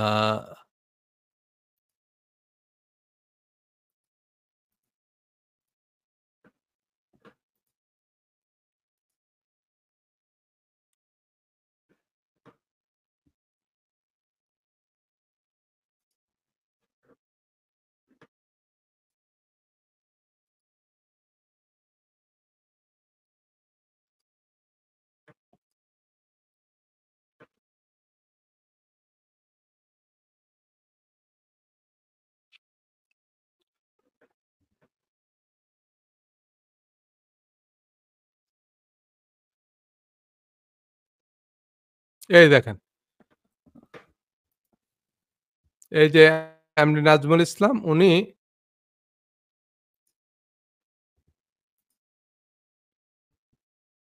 এই যে এখানে আমার অনেকগুলো ছোট, ছোট ক্লিপ দিয়ে উনি ভর্তি করে রাখছে। সো আমি উনাকে খুব করে রিকোয়েস্ট করছি যে, "আপনি আমার এসব ভিডিও নামিয়ে ফেলবেন আপনার থেকে।" কিন্তু উনি শুনে নাই যে বিভিন্ন জায়গায় ছোট, ছোট ক্লিপগুলো। এখন আমি ছোট, ছোট ক্লিপ আমার পেজে নিজেই আপলোড করি না। যে কারণ এগুলা থেকে ভিন্ন রকমের তৈরি হয়।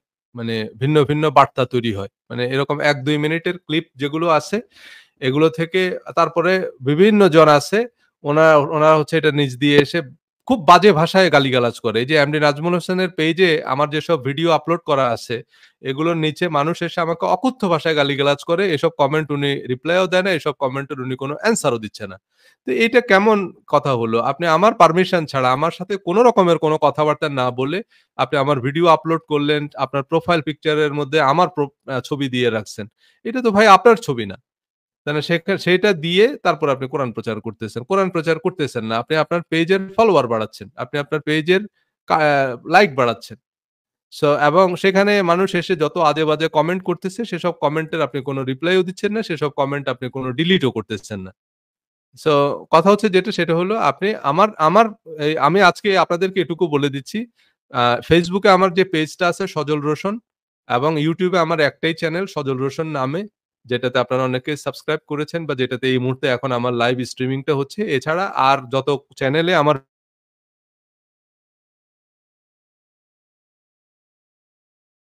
নেয়নি আমার ভিডিও আপলোড করার জন্য। একটা বলে নেই শুধু।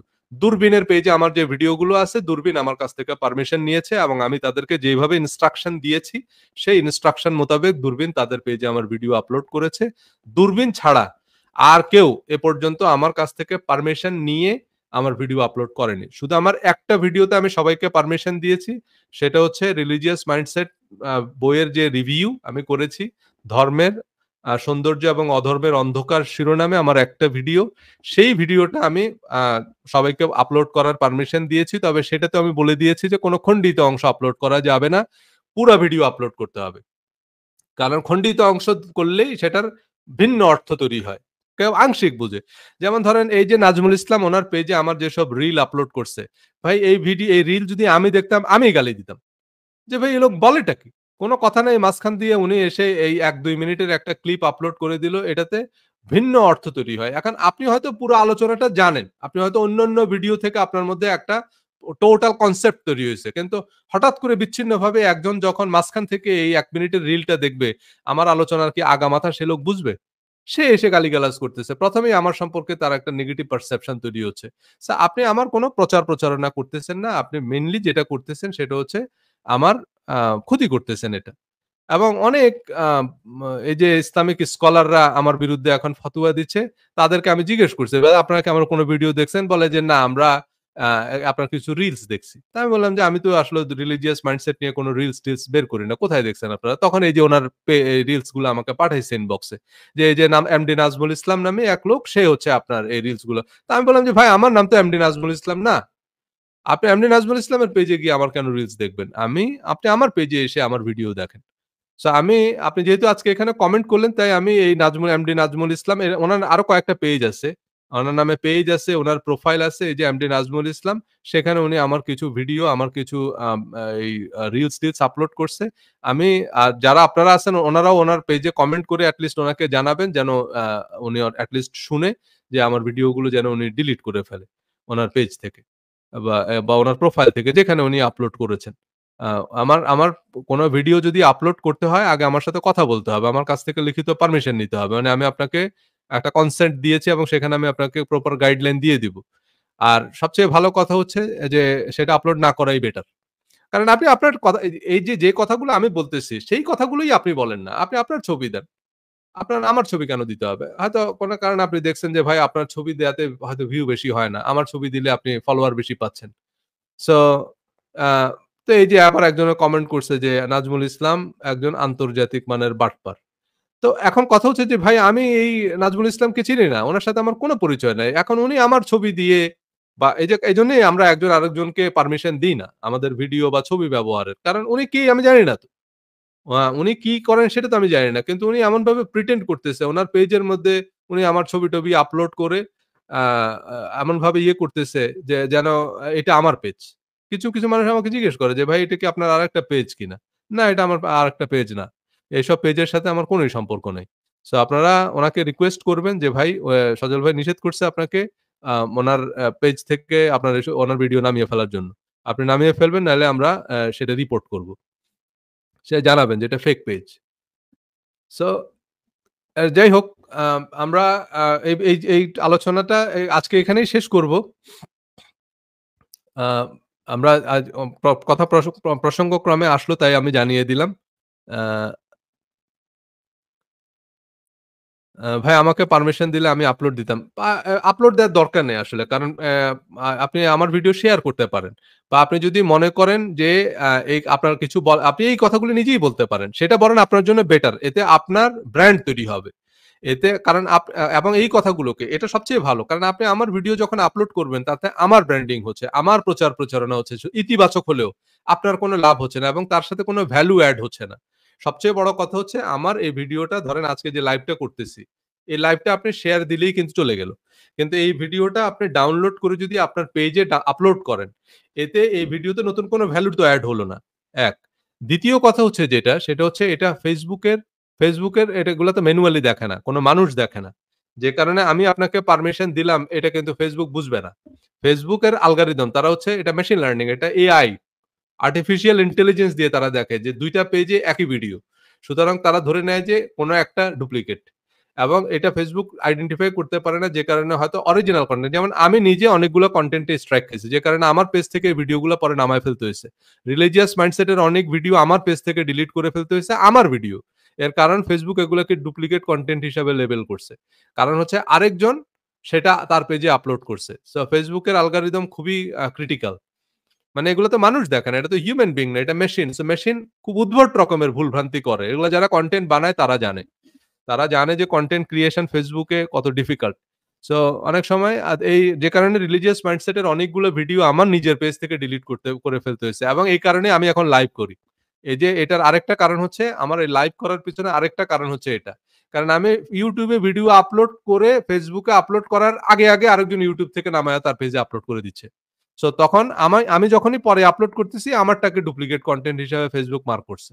যে তুমি আরেকজনের কনটেন্ট আপলোড করছো। সো সে কারণে আমার পরে ওই কনটেন্ট ডিলিট করে ফেলতে হইছে। সো এটা খুবই আ আ একটা অসুবিধাজনক ব্যাপার হয়ে দাঁড়ায়। এ কারণে দরকার নেই। আর আপনি নিজে যদি মনে করেন আমি নিজের পেজ বিল্ড করতে চাই, তাহলে আপনি আপনার নামে আপনার ছবি দিয়ে করেন। এটা বেটার। আপনি চ্যানেল বিল্ড করেন, আমার বই আছে এবং আমি এই যে সাফল্যের বিজ্ঞান সিরিজে পরবর্তীতে আপনাদেরকে কিভাবে সোশ্যাল মিডিয়ায় পেজ বিল্ড করতে হয়, সোশ্যাল মিডিয়ায় ব্র্যান্ড বিল্ড করতে হয়, সেসব নিয়ে আমি কথা বলব। মানে ওইটার উপরেও আমাদের লাইভ আলোচনা আসবে। Personal branding and social media. কারণ সাফল্যের জন্য তো এটাও জরুরি। আপনি যদি আপনার পার্সোনাল ব্র্যান্ড বিল্ড করতে না পারেন, আপনি যদি আ আপনার এই সোশ্যাল মিডিয়ায় প্রেজেন্স তৈরি করতে না পারেন, তাহলে আপনার জন্য সাকসেসফুল হওয়া অনেক ক্ষেত্রেই ডিফিকাল্ট হয়ে যাবে। কারণ মানুষ আপনাকে খুঁজে পাবে না। সো